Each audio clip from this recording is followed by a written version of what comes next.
everybody, today we are debating God's existence, and we are starting right now.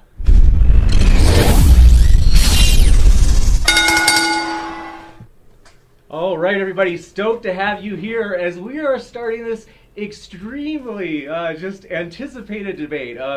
I've mentioned before that TJump has been kind of like the dark horse in the debate world. He just kind of popped up and it was like, who's this guy?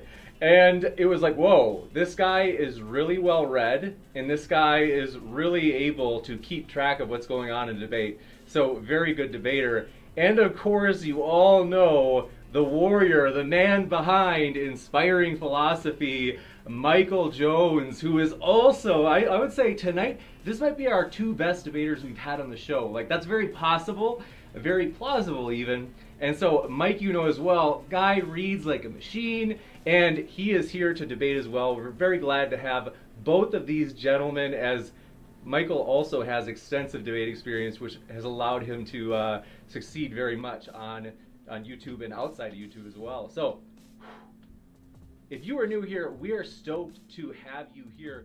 Just want to say we would love to have you hit that subscribe button for future debates, as we have future ones coming up, hopefully with these two gentlemen, as we've enjoyed them so much.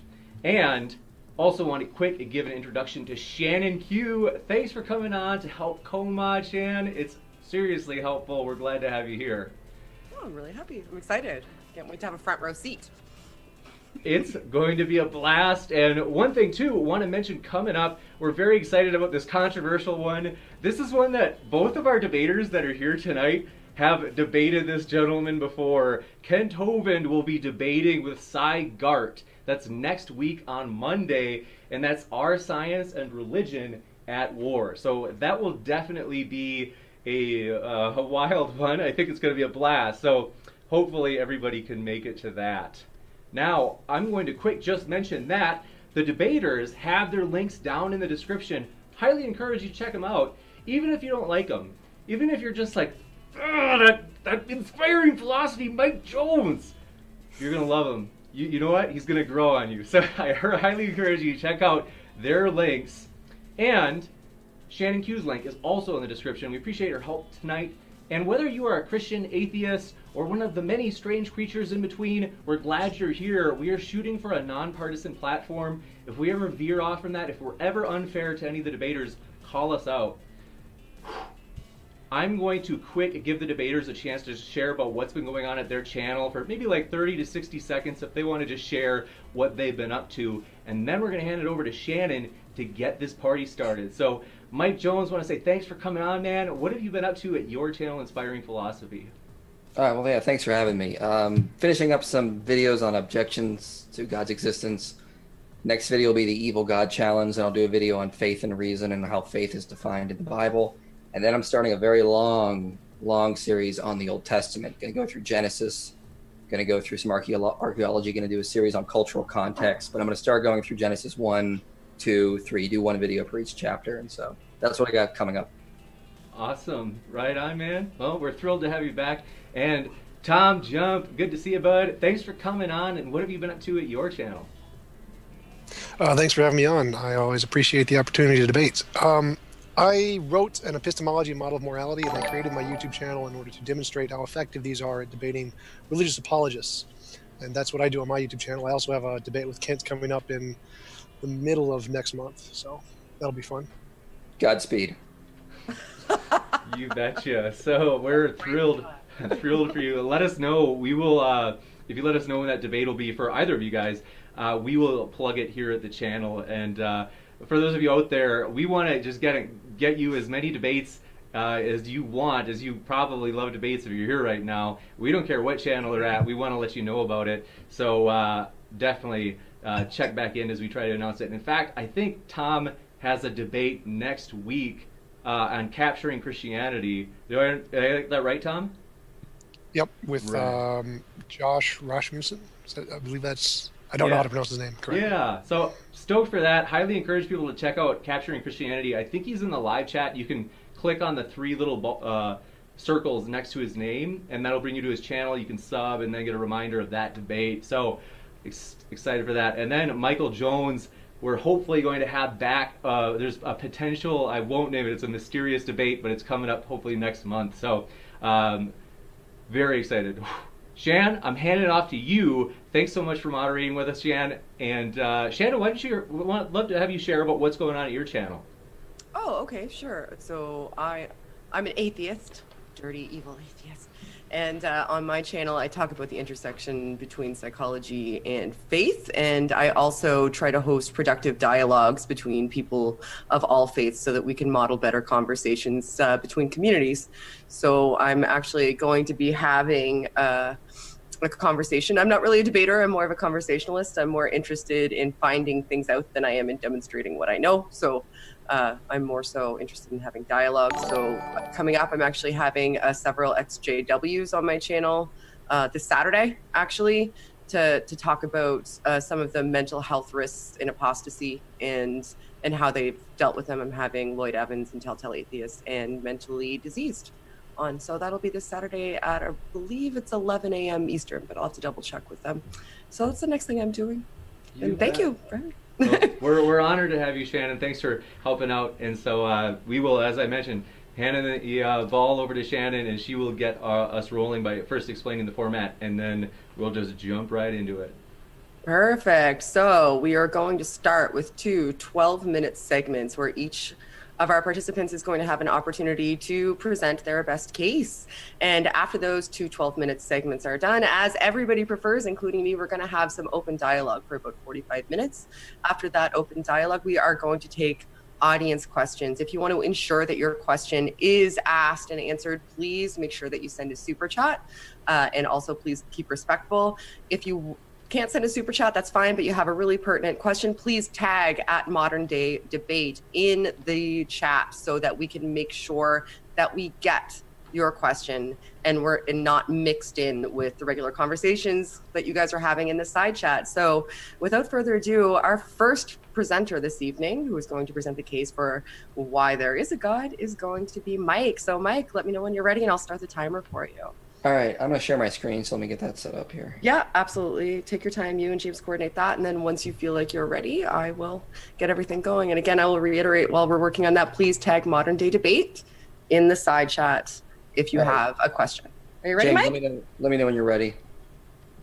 I can see the presentation. Ready. All right, well, I'm happy to have this conversation today because I've been turned down multiple times to debate the topic. James knows from one back in the fall. The debate topic tonight is, does God exist? Now, as a classical apologist, I'll be arguing a theistic or deistic worldview is more probable given the evidence. So I don't claim I can prove God exists. I won't be arguing specifically for Christian theism tonight. I'll be arguing for basic theism or deism, and I'll present three arguments that God exists. My aim is to show that deism or theism is the best explanation given the available data. So the first argument I'll present is the digital physics argument. Okay. In several of my videos, I've presented various lines of evidence. Space-time is emergent and not fundamental. So I'll go over some of that. In the hunt to rectify quantum mechanics with relativity, physicists discovered something known as the holographic principle, a theory which suggests the entire three-dimensional universe can be seen as two-dimensional information. So in other words, the whole three-dimensional universe, the particles that make up reality, would emerge from underlying information in quantum field theory. In 2017, a peer-reviewed study published observable evidence of the holographic principle. From looking at irregularities in the background radiation, their team found that simple equations of quantum field theory could explain almost all the cosmological observations, is marginally better fit than the standard model, and it can potentially explain apparent anomalies. I won't go into that much right now. The emergent features of space-time can be seen elsewhere. A study from later that year argued quantum entanglement is an inevitable feature of reality. Quote directly, they say, we show that any theory with a classical limit must contain entangled states, thus establishing entanglement as an inevitable feature of any theory superseding classical theory. Thus, the information between particles does not seem to be affected by space as it can be transferred instantly, implying space is not fundamental for the underlying world of quantum mechanics, but an emergent phenomena of the classical world that would only exist after measurement. Now, I can argue the emergent nature of matter and space-time from numerous areas, be it quantum mechanics, holographic principle, Brian Whitworth's features of virtual reality versus an objective reality, or in many other ways. But the idea of space-time as emergent is not fundamental is accepted by more and more physicists every day. Physicist Hyen Suk Yang says emergent space-time is the new fundamental paradigm for quantum gravity. Thus, the most up-to-date evidence suggests all of what we experience, space-time, matter, all seem to be emergent constructs of the classical world, not fundamental aspects of reality. But then the question becomes, what does space-time emerge from? Well, essentially, the classical world emerges from the underlying information or the universal wave function of the quantum realm. However, interestingly enough, the same underlying features have been seen to parallel conscious thought processes. In 2009, physicist Dietrich Ertz took this one step further and published a paper noting that our cognitive processes can, quote, be readily modeled using the mathematical formalism of quantum mechanics, end quote. In other words, our inner mental world of thoughts, quality, and emotions can be modeled in terms of Hilbert space and quantum processes, the same processes that give rise to space-time and matter. So space-time and matter are emergent from the quantum wave function in Hilbert space, and the inner world of consciousness and mind can be modeled via quantum processes in the study of quantum cognition. So this would suggest the evidence implies emergent space-time would be indistinguishable from the same properties of a mind. So the simplest explanation is the universe is just emergent from a mind. If what the universe emerges from resembles a mind, it is far more parsimonious to accept it is in fact. This is also backed by the recent work of astrophysicist Franco Vazza and neurosurgeon Alberto Filiti, who wrote an article, and Vazza has written papers on this as well, on the similarities between neural networks and the cosmic web of galaxies. There they show the properties of neural networks in the brain are similar to the cosmic web of galaxies, something we would expect if the universe is emergent from a mind. So here's a formal representation of the digital physics argument. To save time, I won't go into it here, but I think I've presented enough evidence to back up the case the universe is emergent from a mind. The second argument I'd like to present is something called the cosmic conscious argument. It was named for Eugene Wigner's work. Premise one, contingent minds either have personal explanations or natural explanations. This is not too controversial. Almost all theories of mind either hold to reductionist type views or believe consciousness is irreducible as it is and would have to come from a fundamental source. Premise two, quantum mechanics and other fields of science imply the natural universe is emergent from information processing and consciousness. This is the most controversial premise. Essentially, numerous experiments in quantum mechanics imply consciousness plays an important role in wave function collapse and the appearance of material reality. We can get into more of this during the discussion section. I'm more than happy to, but essentially experiments such as interaction-free experiments, delayed choice quantum eraser experiments, the violation of the Legat inequality, and the confirmation of the Cauchy-Spector theorem lead to the inference consciousness would cause collapse. Now, this is a philosophical inference, let me point that out. Now, to preempt the objection, interaction and decoherence alone is not enough to explain wave function collapse. So, for example, one book here notes that does decoherence solve the measurement problem? Clearly not. What decoherence tells us is that certain objects appear classical when they are observed. But what is an observation? At some stage, we have to apply the usual probability rules of quantum theory. Maximilian Schlauhauser says in his extensive paper on decoherence that decoherence arises from a direct application of the quantum mechanical formalism to a description of the interaction of a physical system with its environment. By itself, decoherence is therefore neither an interpretation nor a modification of quantum mechanics. And thus, as John von Neumann, Henry Stapp, Fred Kuttner, Bruce Rosenlund, Bernard Hash, Richard Cohn-Henry, Stephen Barr, Ian Squires, etc., all argue this philosophically leads to the conclusion consciousness ultimately causes collapse in the long string of things. So would follow the appearance of material reality is emergent from consciousness, not the other way around. So conclusion one, the natural universe cannot be the explanation of contingent minds, since material reality emerges from consciousness. And premise three, the explanation of conscious minds is personal. This personal source is what we call God. Conclusion, therefore God exists. So unless Tom can demonstrate consciousness is emergent from the brain, and trust me, I am more than willing to go over numerous pieces of data and studies in neuroscience. I just finished reading John Eccles' book even. So unless he can show that consciousness is emergent from the brain, the most likely explanation is consciousness is irreducible, and thus contingent minds, like all of us, would most likely, not prove, but most likely be contingent on a larger consciousness that controls reality and brings other contingent minds into existence, who we call God. Third and finally, I'll present the same line of reasoning via basic philosophy through the introspective argument.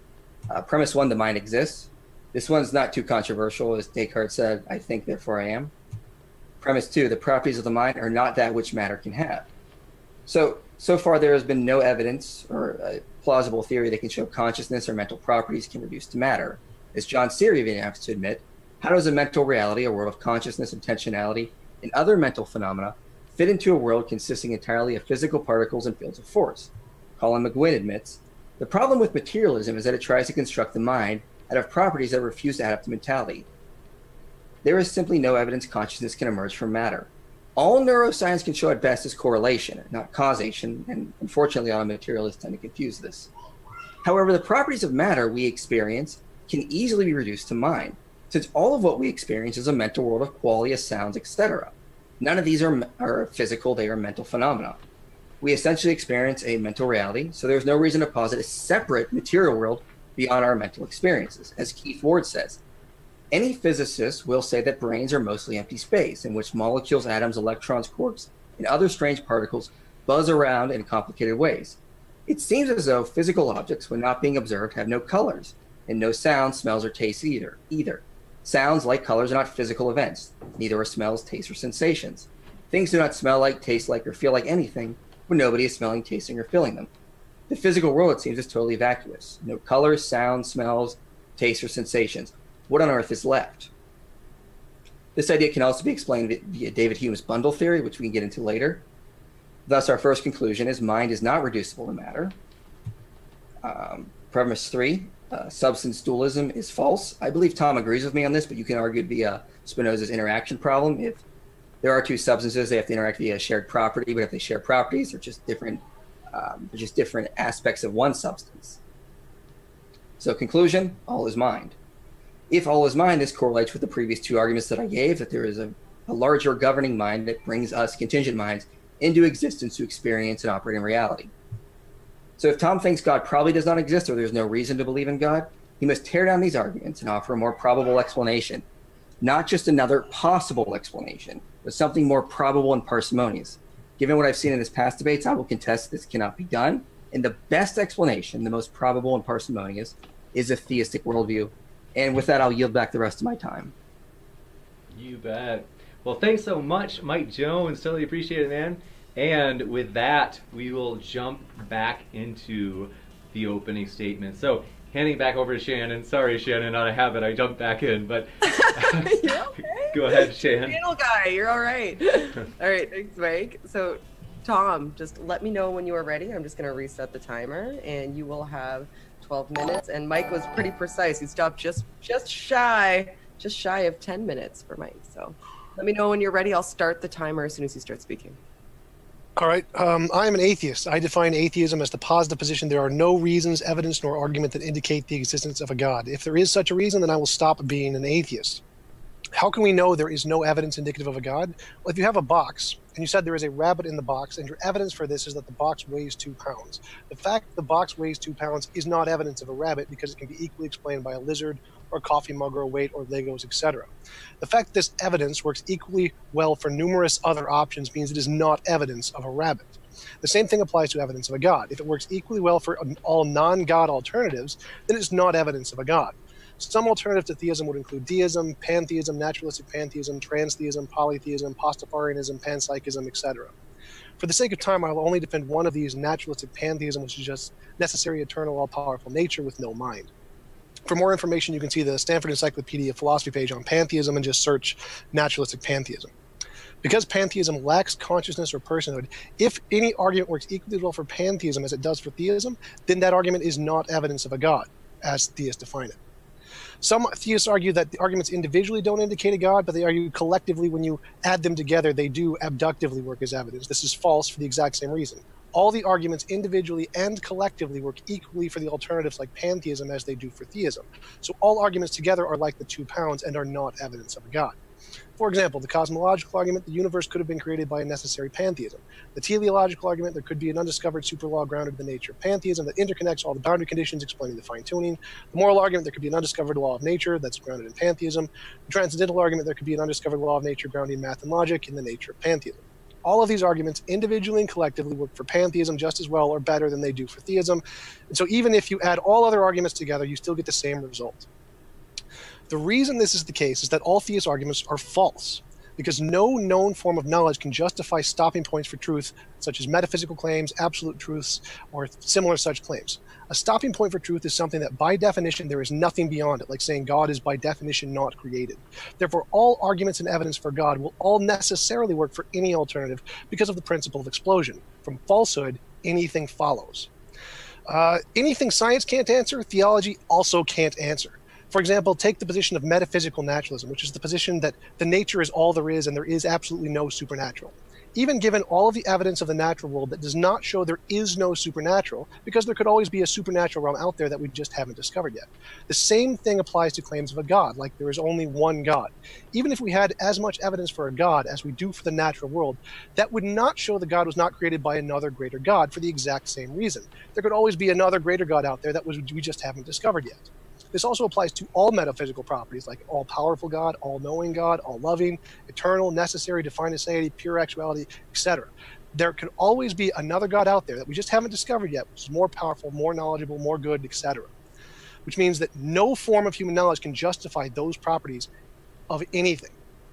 So if you just define God as not created or any of those other properties, it's simply an admission you are making an unsupported metaphysical claim, and I can just define the alternative, like pantheism, as uncreated, all-powerful, all-good, perfectly simple, etc. So just defining your explanation as having these metaphysical properties works for everything and is evidence of nothing. The same problems that prevent scientific conclusions like metaphysical naturalism from being justified as stopping points for truth also prevent religious claims from being justified as stopping points for truth. Because of these problems, anything science can't answer, theology can't answer either, but we can both make stuff up. The problems outlined in the previous examples are the problem of induction and the problem of underdetermination, which is why, even given all of the evidence of the natural world, it does not rule out the supernatural, and equivalent evidence for God would not rule out there being another greater God. Induction and underdetermination are only applied to empirical or a posteriori forms of evidence. However, there are equivalent problems with every known form of knowledge, which have the same effect, demonstrating no known form of knowledge can justify any stopping point for truth, such as metaphysical claims. A priori knowledge has the problem of the criterion, Agrippa's trilemma, the problem of the universals, the problem of easy knowledge. Math has Gödel's incompleteness theorem, logic has Tarski's indefinability theorem. Moral knowledge has the open question argument and the fact-value distinction, which apply to both natural and supernatural sources, which it explicitly says on the Stanford Encyclopedia of Metaethics. So every known form of knowledge has these problems, and all these problems apply to both scientific and theological explanations. Therefore, if your explanation is or has a stopping point for truth, such as eternal, all-powerful, all-knowing, omnibenevolent, the only, divine aseity, pure actuality, or a brute fact, then it cannot be justified by any known form of knowledge. So any claim of something having such properties is nothing but a bald assertion, which can be demonstrated by showing the same assertions or arguments can work to support any of the alternatives, like pantheism. Now, I agree that there has to be some necessary thing to ground the existence of everything, but there is nothing further we can say about it. There's no reason, nor argument, nor evidence that indicates a mind or a God. It can simply just be a form of naturalistic pantheism. The bigger problem is that metaphysical properties are de facto infinites. When you add them to an explanation, it allows you to do an infinite amount of ad hoc reasoning, allowing you to explain away any inconsistencies which you can entail in your ad hoc explanation and the infinite property to make it seem as if it has explanatory power, when really it has none, because the same method can work for literally anything. This can be demonstrated by adding such properties to any of the alternatives to theism, which point out that they can do the exact same thing.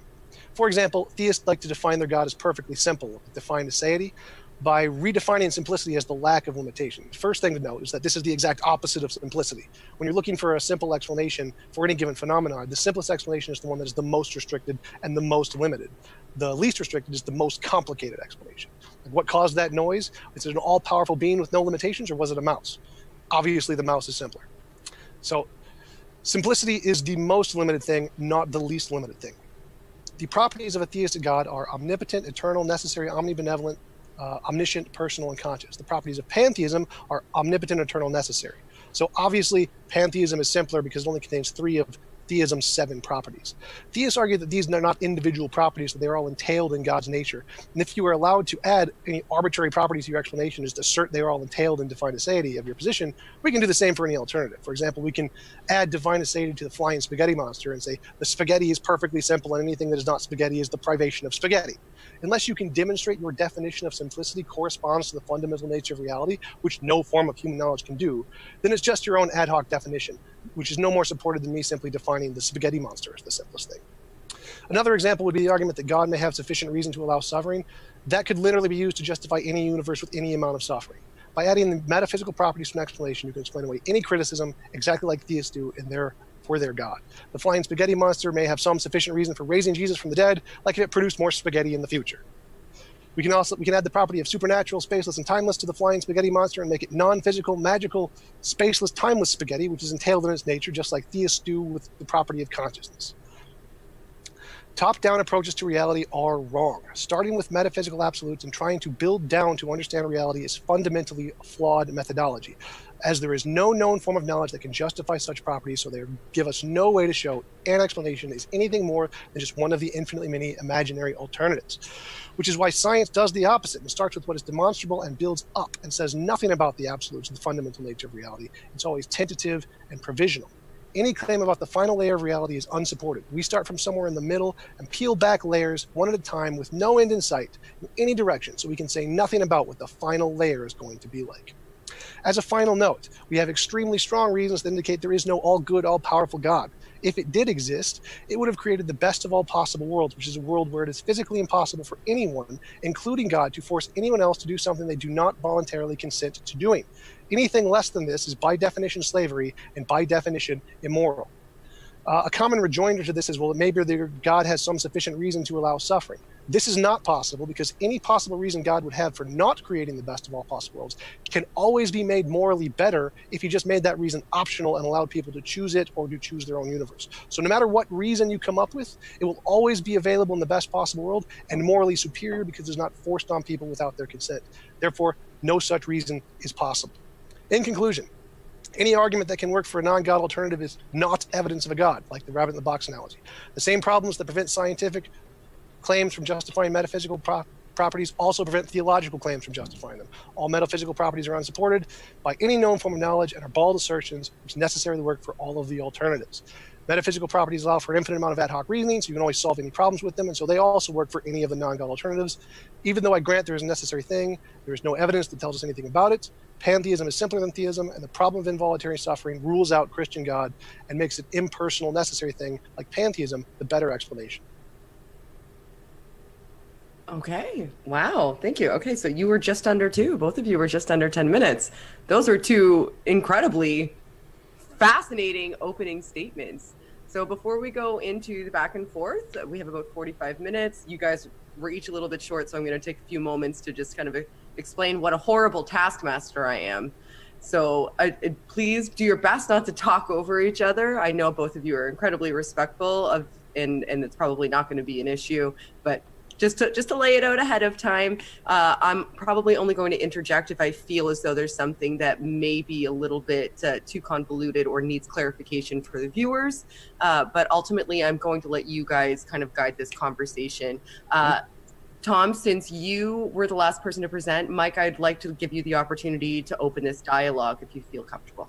Yeah, I wrote down a bunch of notes on there. A lot of stuff I wanted to go over. Tom, two things about when you said simplest explanation being the thing. I mean, like, if we're going with the simplest explanation, I don't think that's an accurate representation of what, like, Occam's razor would say. We go with the simplest explanation that is necessary to explain all the data. So, like, sure, we go with the simplest explanation, but if it doesn't explain all the data, then we have to posit something more. I mean, that's why we don't posit an Aristotelian version of cosmology, because it's simple, but it doesn't explain all the necessary data. So sure, simple's great, but if it doesn't explain all the data, would you agree that it's not the best explanation then? Correct. I would agree.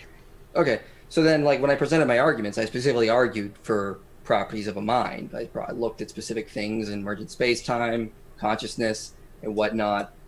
So why would it be explained by naturalistic pantheism then? Well, your arguments are just false.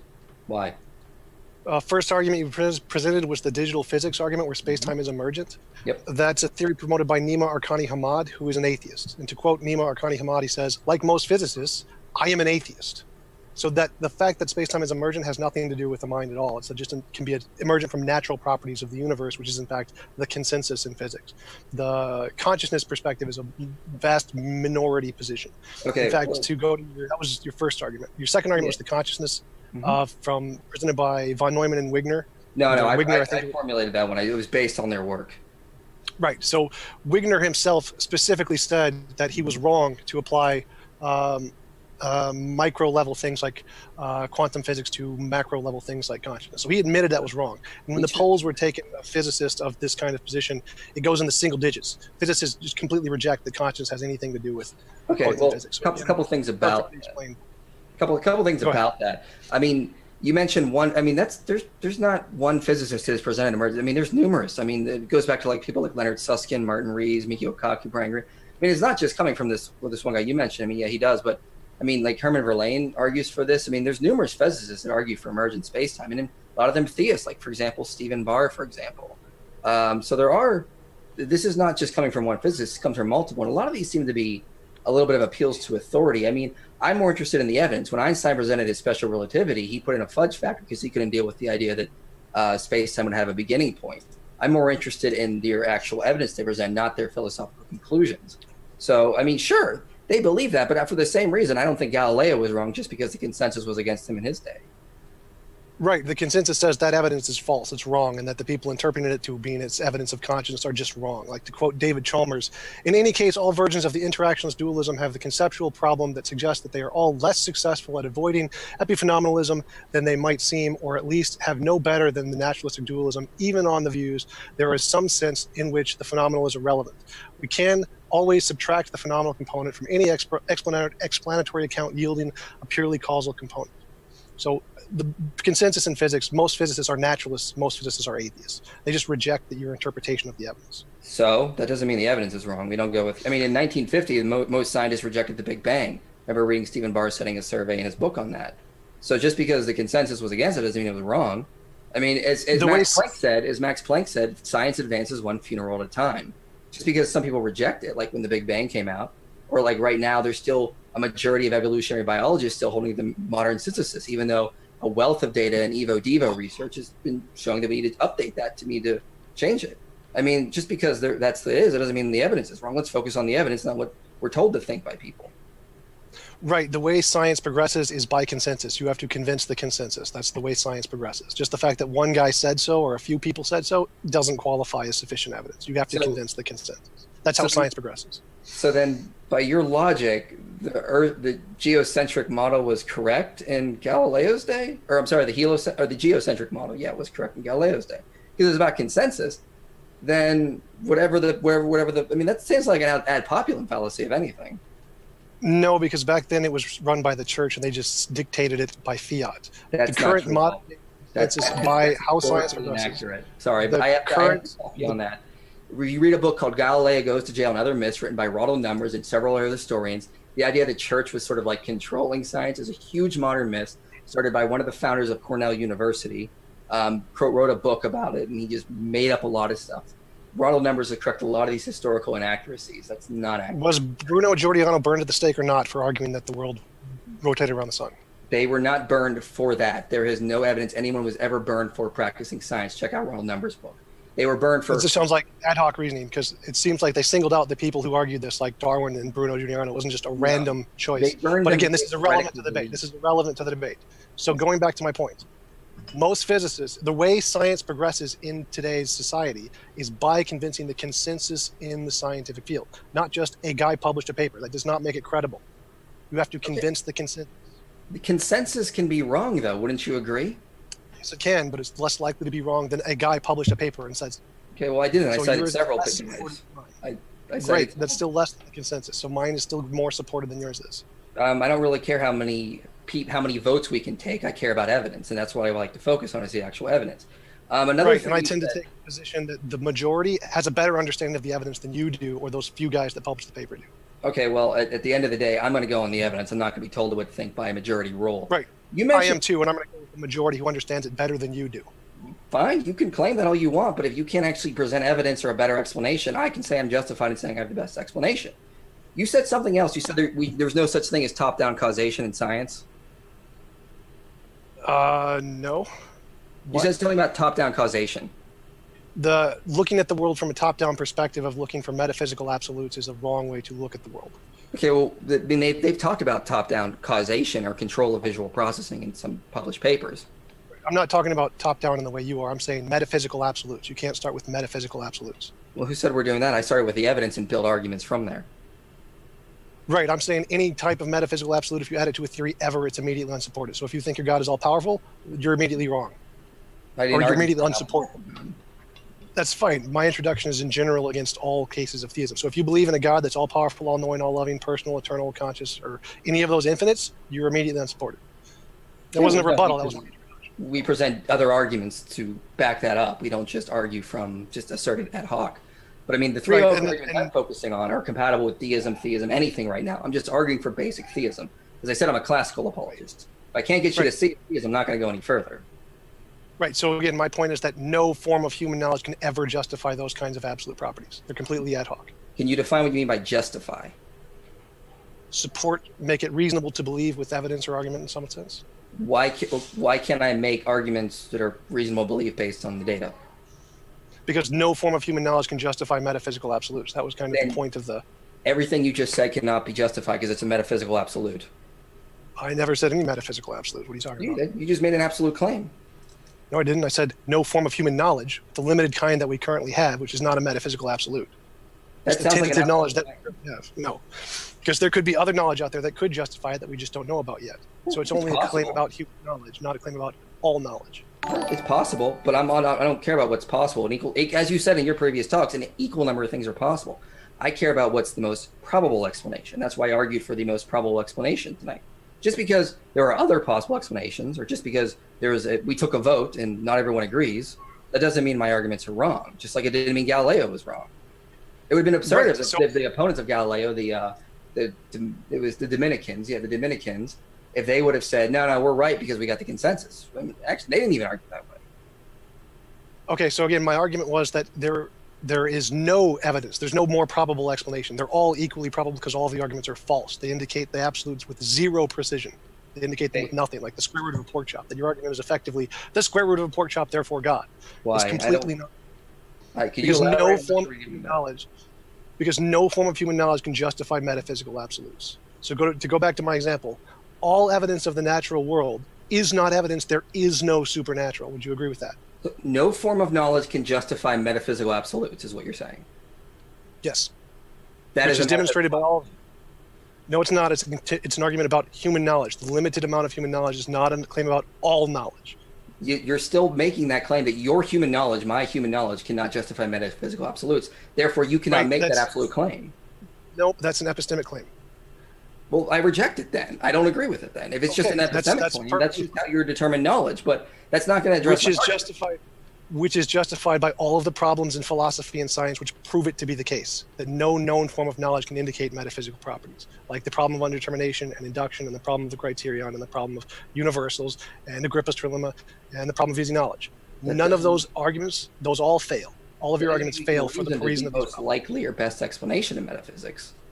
Well, it means any argument that tries to indicate the metaphysical is just false. It does not do it. It cannot do it. It is the square root of a pork chop. Just false. What is your evidence that it actually is metaphysically false? That's a metaphysical claim. You're making metaphysical claims saying that they're metaphysically false. No. Yeah. I'm saying it cannot support or justify the metaphysical claim. I'm not saying it is metaphysically false. I'm saying the evidence does not justify a metaphysical claim. Is it a metaphysical claim? No, it's not. It's an epistemic claim. No, you're making claims about metaphysics. You're saying we can't do X in metaphysics. And I'm saying, well, okay, that's a metaphysical claim. No, I'm saying we can't do X in our current limited epistemic knowledge. We could possibly do X if we had metaphysical knowledge. We do not have metaphysical knowledge. We have epistemic, limited knowledge. How do you know we don't have metaphysical knowledge? That's a metaphysical claim. I don't. I can't prove that we don't. But you'd have to actually justify that claim. I can show that no form of human knowledge can justify that claim. If you think we can't have metaphysical knowledge, you cannot tell me I cannot have metaphysical knowledge. That's a claim about metaphysics. No, it's a burden of proof fallacy. You hold the burden of proof to justify your metaphysical claim. I can show that no form of human evidence can justify it.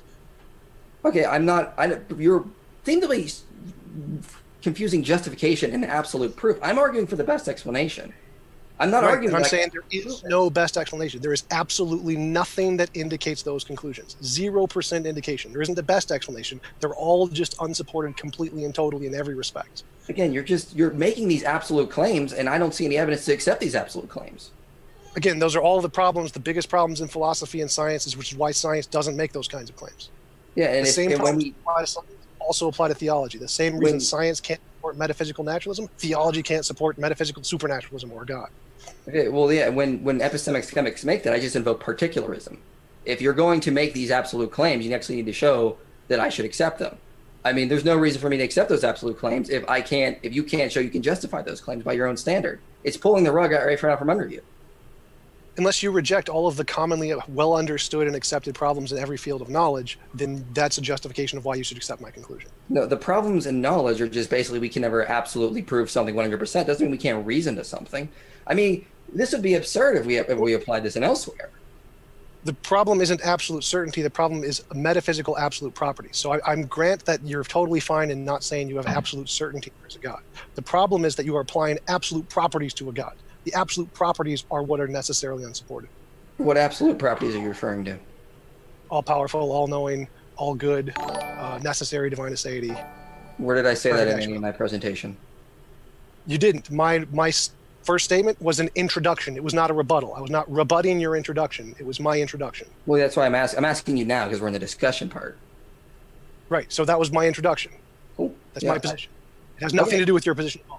Okay, but this is not really addressing my arguments. You're just trying to make these absolute philosophical claims, which I reject, because again, sure, there are problems in knowledge. We can never absolutely prove something other than the fact that I exist and I'm experiencing something, but that doesn't mean we can at least reason to the best explanation. I mean, if what you're saying is true, I mean, we have to throw out dozens of scientific theories we can never absolutely prove because science doesn't deal in proof. Science doesn't even really deal in falsification anymore. If you read someone like Emery Lakatos or Paul Feyerabender, they're wonderful book called For and Against Method. Again, you're confusing epistemology and ontology. I'm not saying the problem is absolute certainty. I grant we don't have absolute certainty. I'm totally okay with that. The problem is when you add absolute properties to a theory. All powerful, all knowing, all loving. If you add those to a theory, then you require absolute certainty or they're unjustified, essentially. No, you don't, because you're just making an inference to the best explanation.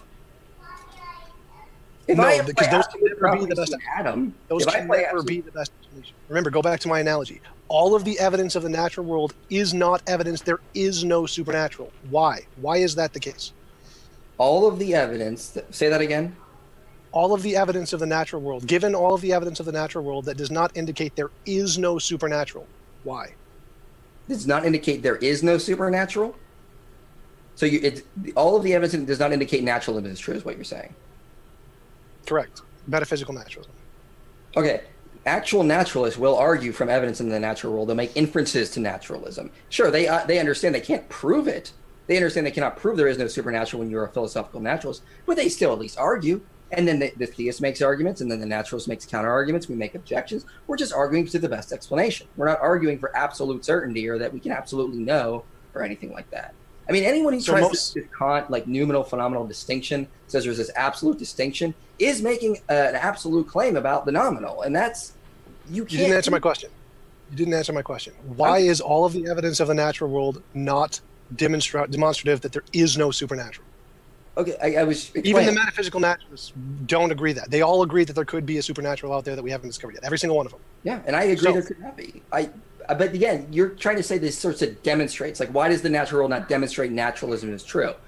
Because metaphysics, science does not deal in absolutes. It does not deal in absolute proof. We argue to the best explanation. When a philosophical naturalist argues for naturalism, they don't argue that they absolutely can prove this. No one claims that. Right. So if you said there is a God, if we had equal evidence for a God, that would not show there wasn't a greater God somewhere down the line that we haven't discovered yet, correct? Yeah, it's possible. Doesn't mean it's probable. Which means if you made this statement that there is the God who was uncreated and there is by definition no other God, you hold the burden of proof to try and demonstrate that, correct? I hold the burden to show evidence, yeah. And just like the fact that there is no evidence, all of the evidence of the natural doesn't prove there is no supernatural, doesn't even indicate there is no supernatural, the same thing applies to God. So all of these metaphysical claims are unsupported. That one's due to the problem of induction and the problem of underdetermination. Yeah, but you mentioned the problem of induction. That does not mean we can't do induction just because there's a problem of induction. That sort of supports my point. Just because we have a problem of induction, that does not mean we still cannot make inductive arguments. Correct. But again, you're confusing epistemology and ontology. You can't make metaphysical properties absolutes and justify those. You can't ever do it. It's not possible. I'm not saying that's why science never does. I'm not saying that's why theology is wrong. Why? You can never support absolute properties like all powerful, all knowing, all loving. All of those are out. Is it absolutely true theology is wrong? No, it's absolutely true that all human knowledge can't justify those things. Is that absolutely true? No, that's not absolutely true. It's true based on human knowledge, the current known human knowledge. So you're making an inference of the best explanation. I'm making a deductive explanation of all human knowledge, which is limited. That's exactly what I presented deductive arguments. And none of your deductive arguments work. They all fail, and I can prove they fail by saying, oh, look, they fall into this problem, which eradicates that explanation. So that doesn't indicate anything. Because of the big problems, they prove they do not indicate your conclusion. The reason scientists don't ever make these claims is because they provably false. They do not indicate anything. Scientists don't make these claims? No, scientists do not add metaphysical properties to things like that. Yes, we have to, by definition. Metaphysics has to be involved in science. That's just the basis of understanding basic philosophy of science. No, it doesn't. Instrumentalism is one example that's just false. No, you don't. Phenomenalism is another example. You don't need to do that. Have you read For and Against? TJ rejected metaphysics completely. No, you don't. What is the basic tenets of? What are the basic parts of science? What are the basic parts of science? 3 parts. I would just go with some way to differentiate between our imagination and our experience. We need some methodology to demonstrate that. If you look at philosophy of science, the basic 3 parts would be shaping principles, data, and theories. We always start with shaping principles. That's why when we look at the moon, we don't think like Aristotle did that it was an intelligent being. We all have these metaphysical prejudices. That's how we look at data. From the data, we build theories, and then theories reshape our shaping principles. Theories are conceptual, data is empirical, shaping principles are metaphysical, and they're always working in conjunction with other. This is something Emery Lakatos points out when he's responding to people like Paul Feyerabend that are anti-realists and say something that the crazy stuff that like science is art, and or Thomas Kuhn, who sort of flirts with that idea at some points. But the idea that we don't have these metaphysical prejudices in science is just not backed by philosophy of science. Yeah, it is. It actually is. You're just wrong about that. So again, all science agrees on this. You can't ever add those metaphysical properties or your conclusion is immediately unsupported. It's why science doesn't do it. It's why theology is wrong and why everyone rejects it in science for the most part. You keep making add those metaphysical claims that theology is wrong, and then you keep saying I can't make absolute claims. It's confused. Right, because I'm not making an absolute claim about all knowledge in the universe. You are. I'm making an epistemic claim about the limited amount of human knowledge. That can be justified. Your claim about all possible knowledge, that can't be justified. I'm not saying that. I'm saying this is the best explanation. I'm not saying that I'm making claims about absolute all knowledge. You can't ever claim an absolute metaphysical property is the best explanation. Not supportable. That is an absolute, though. I mean, you can't. Nope, that's a claim about human knowledge. That is an epistemic claim about human knowledge which can be justified. Your claim cannot be justified. It can be justified. It's an absolute metaphysical claim about what humans can do with their knowledge. That is an absolute metaphysical claim about what we can do with epistemology. It's not an epistemic claim. It's a metaphysical claim about it. You're equivocating between 2 different kinds of metaphysics. Just ignore that. It doesn't even apply to my argument. It doesn't refute anything I've said. So again, we can justify claims about human knowledge because we have access to human knowledge. We cannot justify claims about metaphysical knowledge. We don't have access to metaphysical knowledge, except for things like I think, therefore, I am. What metaphysical... Just arguing this is a metaphysical thing is irrelevant to the argument. We don't have access to metaphysical evidence is what you're saying. Correct. That's why I gave empirical evidence. I relied on data that was presented in peer-reviewed papers, and I argued for the best explanation from that. No form of empirical evidence qualifies as metaphysical evidence. Category here. That's a metaphysical claim.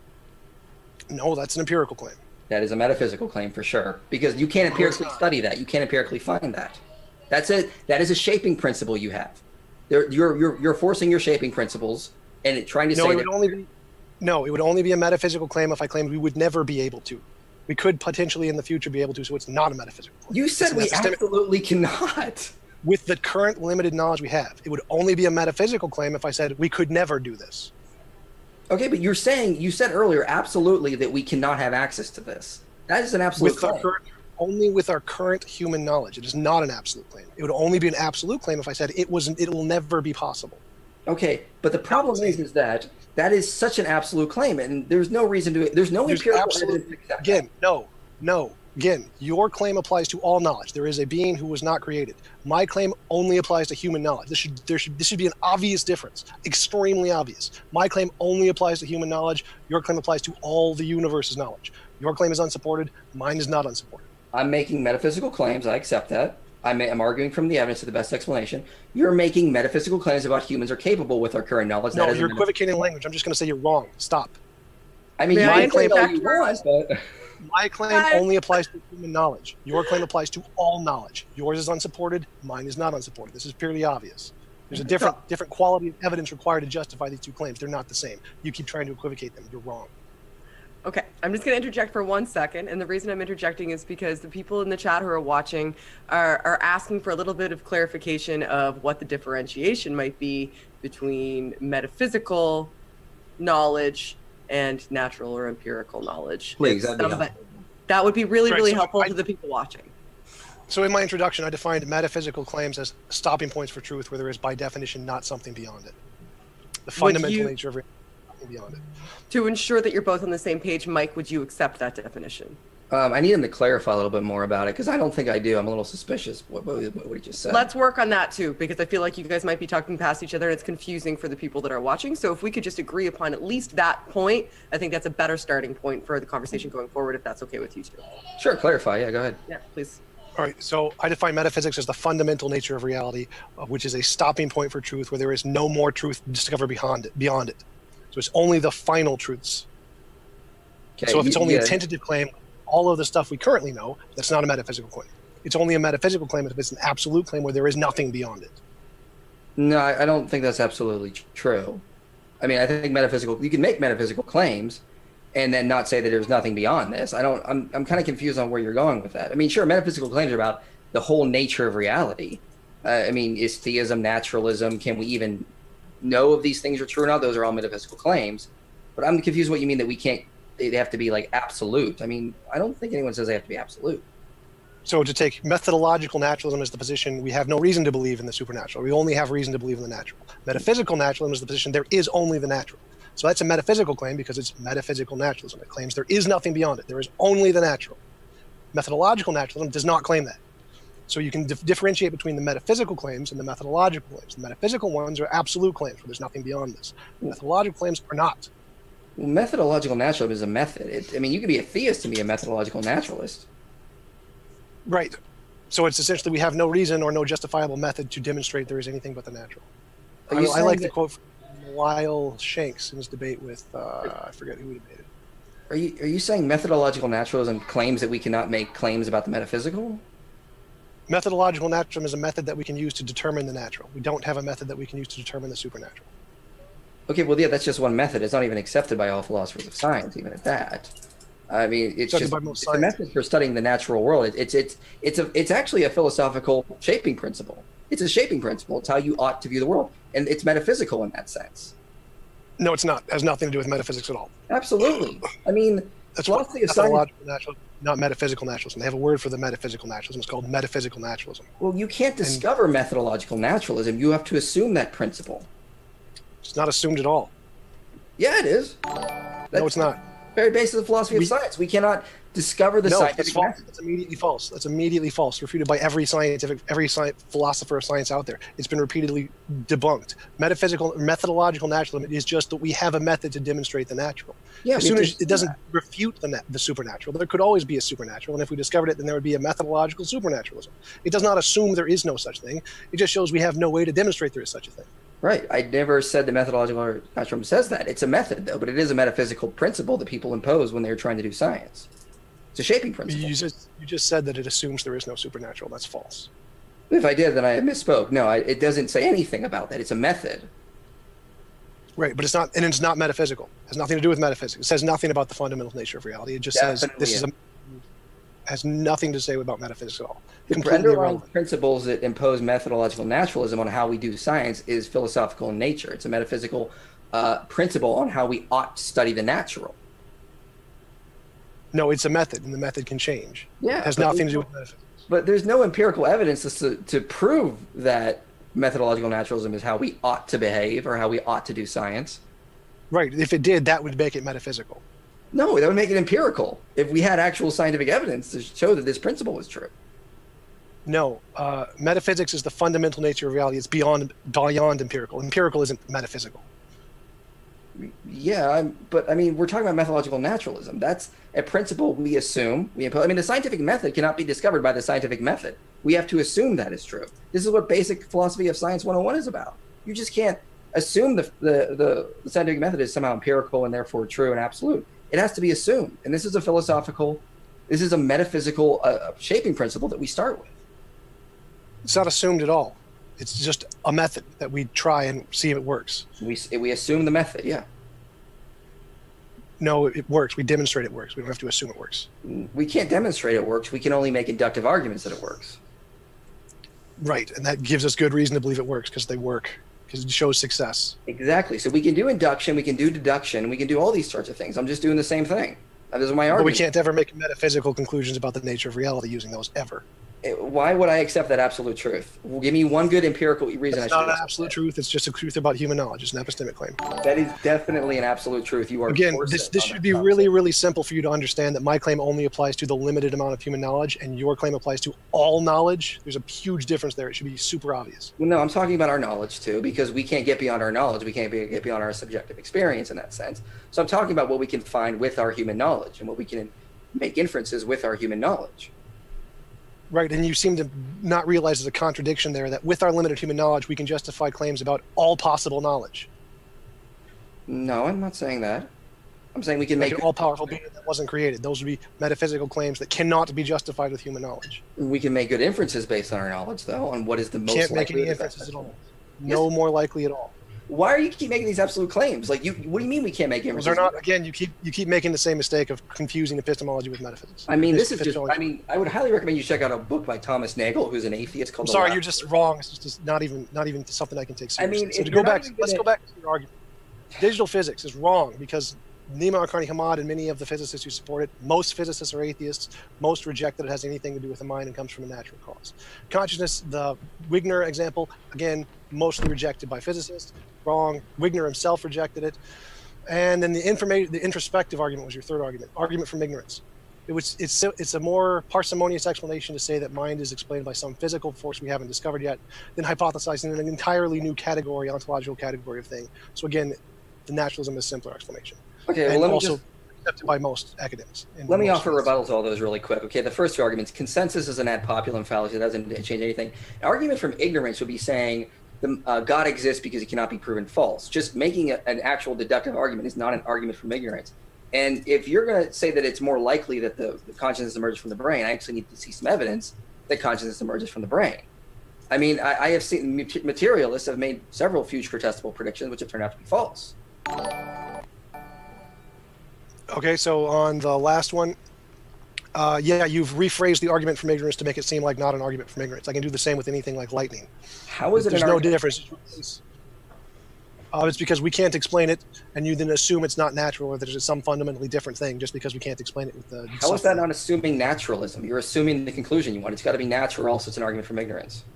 Because everything we've discovered in the universe so far has been natural, and so we have good inductive reason that this will also be natural. Just like assuming we couldn't explain lightning 3,000 years ago. The best explanation is it's an undiscovered natural thing, not that there's a new category of reality to explain it. So you're presupposing naturalism, and no matter what the evidence says, it has to be natural because you're presupposing naturalism. No, I'm not presupposing anything. There is more evidence for naturalism than anything that isn't natural. Well, you've not given any. Science. Science does not indicate. Science. Didn't you just say earlier that naturalists could not use the natural world to justify naturalism, and now you're saying science is justified that all that exists is natural? No, I'm saying that we have more empirical evidence that the things that we see in the world are probably going to be explained by natural causes than a new category of thing which we have no evidence to support at all. Okay, well, I gave evidence to support it. Your evidence was wrong. I just proved that wrong. So do you have any other evidence? Just the evidence. You argued from consensus with an ad populum fallacy. You confused what an appeal to ignorance is. I mean, none of these are. This is just assuming naturalism, and then when a new evidence comes about, no, that can't lead to anything other than natural because we know naturalism is already true because we have all this evidence for naturalism, but I'm not going to give any because we already know naturalism is true. This is just assuming naturalism. No, that's objectively false. It's like if we have a box and we pull out a red marble, the most reasonable conclusion is the next one's going to be a red marble. If you say it's going to be a different marble that we've never seen before, that's not evidence. Well, that's an argument of ignorance. That's a caricature of my arguments. I would be saying that I have actually pulled out a blue marble, and here's the evidence for it. Here's the I gave evidence in 3 arguments, and your only reply seems to be consensus, consensus, consensus. Science works based on consensus. That's a valid argument. No, science works on, as Emery Lakatos notes, science works on progressive and degenerate research programs. Every research program has a core as an auxiliary hypothesis, which helps move it along. And these are things that kind of move things forward and backwards. There's multiple paradigms. As even Thomas Kuhn notes, scientific revolutions are basically quasi-religious. They don't happen instantly. These take times for things. We're seeing it right now in evolution, because a lot of scientists are starting to say the modern synthesis needs to be updated. And other scientists are saying, no, it doesn't. So there's a very interesting debate happening between Evo-Devo researchers and neo-Darwinists. I mean, this doesn't happen instantly. Research programs are progressive. I would highly recommend the book For and Against Method by Emery Lakatos and Paul Feyerabend. Right, and I just say you're wrong. Science works based on consensus. I mean, what you're just saying is just ad hoc. It's like, no. I mean, I'm actually appealing to philosophy of science books. I don't know what to tell you, and you're just saying I'm wrong because that's ad hoc. No, I'm saying that science works based on consensus. We know it does. That is not. That is. What philosopher of science has said that? I can definitely find you some quotes and email them to you later. I mean, yeah, consensus is very useful, but that's not how science works. If that was how science worked, we never change anything, because the consensus would always just be like, yep, this is what we're sticking to. We would never move from geocentrism to heliocentrism. We would never have moved from thinking the entire universe was the size of our own galaxy to the vast size it is now, because consensus would have said, nope, we can't change because this guy called Albert Einstein published a paper somewhere. We can't change. That's not as you just noted a few minutes ago. Actually, it does change. Yeah, exactly, because it's not based on consensus. It's based on evidence. It's based on shaping principles, data. Moves the consensus. The evidence moves the consensus. Yeah, and the paradigm is shifting. The people in the field understand the evidence better than we do. Yeah, that's why I relied on a lot. So it's probably a pretty reasonable conclusion to go with the consensus in the scientific fields, because they probably understand this. Look, at the end of the day, you can believe whatever you want. You can have faith in whatever you want. I choose to follow evidence.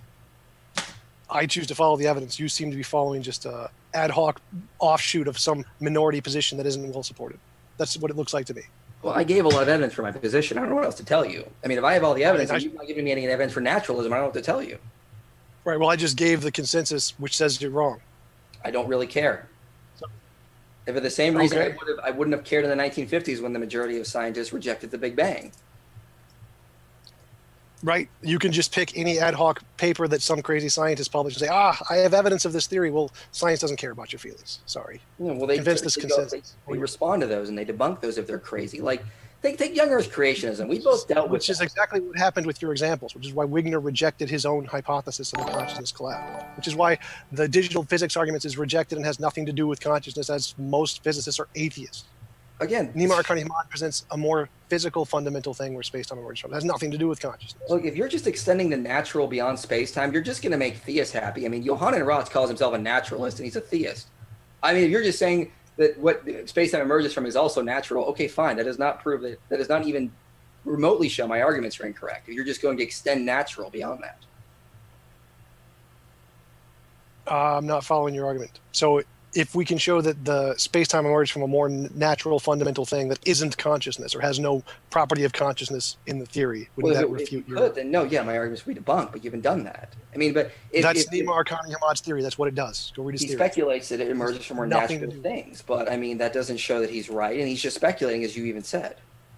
Right, and all the guys that you're published are also just speculating. So how do we show which one is better than the other? We make general inferences based on the data that we have. This is how we work with data's theories and our shaping principles, as I said. I prefer to go with the general inferences made by the professionals in the field who really understand it. The consensus in the field seems to be like a more reliable way to go than trying to make a judgment based off our limited knowledge. Well, I relied on experts. I looked numerous sources in there. I have numerous sources in my videos. That's why I constantly put in the video description all my sources. People can fact check me. Right, and I just gave you sources that contradict those. So again, how do we determine which one is more supported?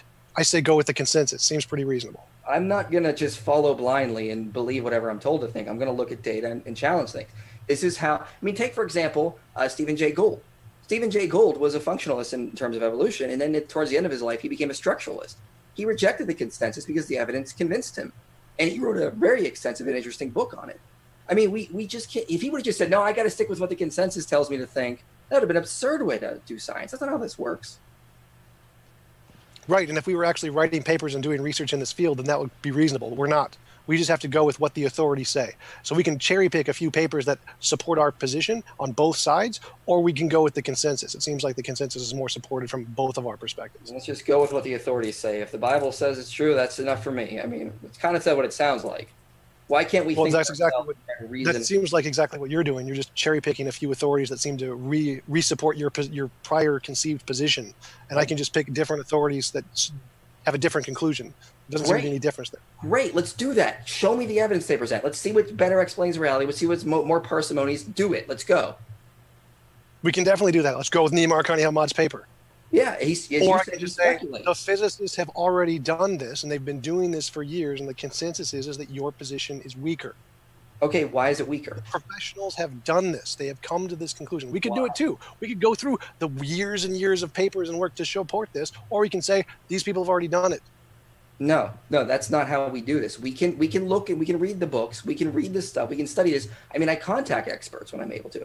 I email Fred Kuttner all the time because I want to know more things. Okay, we don't just blindly go, oh, now the consensus set is if it gets to 51%, then I'll maybe change my view. But until then, I'm just going to stick with it. That's an ad populum fallacy. We go on evidence. We don't go on what we're told to think. I don't believe in photons because I built a Large Hadron Collider and actually saw one. I believe in photons because it was done by the experts in the field. Yeah. And there's a consensus in the field about these things existing. And they understand the evidence. They can make right. So the same thing applies to this just like it does to that. The consensus in the field, photons exist. The consensus in the field is naturalism. Okay, that's a philosophical claim, though, isn't it? Naturalism, what you're talking about? The consensus is that... Methodological naturalism, not metaphysical naturalism. Okay, that's just a method. That's just a method. Right. You can be a theist and be a methodological. Because we have a method to demonstrate natural things. We do not have a method to demonstrate supernatural things. So we go with the method that can demonstrate things exist.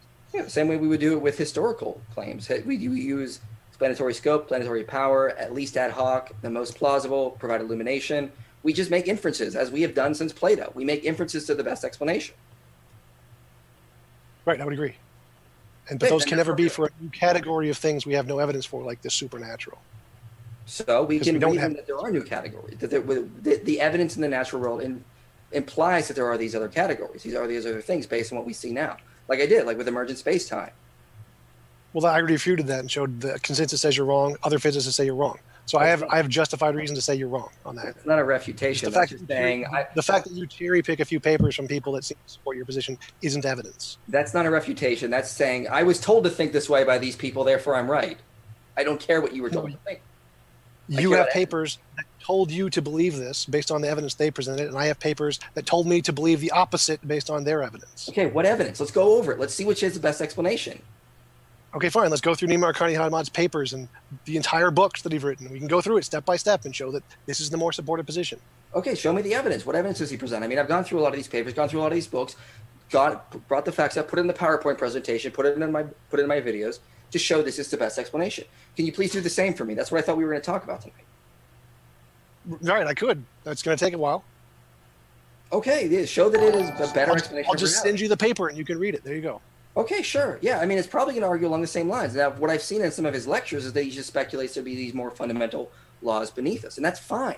I'm okay with that. That would not show that my arguments are wrong. In fact, they could very well just be compatible with them. Just because you're extending natural beyond space-time, that does not show my arguments are wrong. How so? What do you mean? Well, sorry, say his name again. It's Nima Arkani Hamad. Nakani Hamad. I'm really bad at pronunciation. Nakani Hamad. I mean, if he's just showing that space-time is emergent from these more underlying fundamental laws, fine. I mean, that's what I'm arguing too. It seems like his argument would be just compatible with my point. I would just point out that this are the same properties that would be a mind, and therefore the universe is most likely emergent from a mind. So how do you get from more natural properties to it's a mind? Because how are you defining natural? I mean, as you know, you were in. You're absolutely right. The definition between natural and supernatural is incredibly meaningless, essentially. So I don't know how you go from if it's just more natural properties. Well, let's just drop it. Let's just drop the labels completely. I don't really care if it's supernatural or natural. I'm just arguing that there is a God exists based on the data that we do have. I don't really care if you want to call it supernatural or natural. As I said, Johann Ratz calls himself a naturalist and he's a theist. I don't really care what you want to label it, if it's a supernatural God or if it's a natural God, because it'd be compatible with Narkani Hamad's work, fine, whatever. That still does not show that God does not exist, or there's no reason to believe in God. Right. His model does not have any inclusion of any kind of consciousness, anything. Right, because it's a model. All of that, the emergent space-time can be explained by non-conscious additions. I would It argue seems like that is the underlying principles. We can make the philosophical inference that it is a mind. That's what I did in my opening statements. Sure, in the scientific papers, you're not going to see that because they're not making philosophical inferences like you would see in a philosophy journal. I would prefer to go with the physics journals than the philosophy ones. I would prefer to go with both so we get a better understanding of reality. Let's read what everyone is saying if we can. I mean, it would be wonderful, but, let's try to get a full, better picture. Study philosophy, study physics. Let's go with both. That's what I try to do. I study the physics and I make philosophical inferences. I would say that the physics journals are probably a lot more relevant, and the philosophy ones really aren't that relevant at all to Why? physics. Because it doesn't seem like or philosophy is relevant to the field of physics. That doesn't contribute anything to the field of physics for the most part. No, it absolutely does. Haven't you heard of philosophy of science? Right, but it doesn't contribute anything to physics. It doesn't provide any testable predictions or any scope of what's currently going on in physics.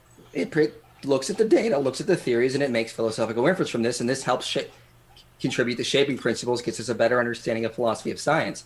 I mean, we need to read people like Emery Lakatos because he did an excellent job responding to the anti-realists and refuting the idea, or not really refuting, but addressing the idea that it's claimed by like Paul Feyerabender that science is art and that we shouldn't accept that. And he gives really good reasons and really good arguments. This is really helpful for science. This is a good thing. Right, I agree. Philosophy of science is really important for the first stages of science, but it doesn't add anything to the current stages. Like, you're not going to get a theory of quantum physics from philosophy. It's only going to come from physics. Right. So it doesn't, from my perspective, that means it doesn't add anything to the modern incarnation of physics. That's why I'm saying I'm making a metaphysical progress. I'm using the physics and I'm making a metaphysical argument. I'm not hate that at all. Okay. And so I would go back to what I said earlier about the argument from ignorance. It seems like it's more reasonable to just conclude that it's more natural stuff and not some kind of new consciousness thing. Why? Because of induction, because it seems like all the things we've all discovered throughout all of time have followed this pattern I don't know what a better word to use, just natural, go with natural.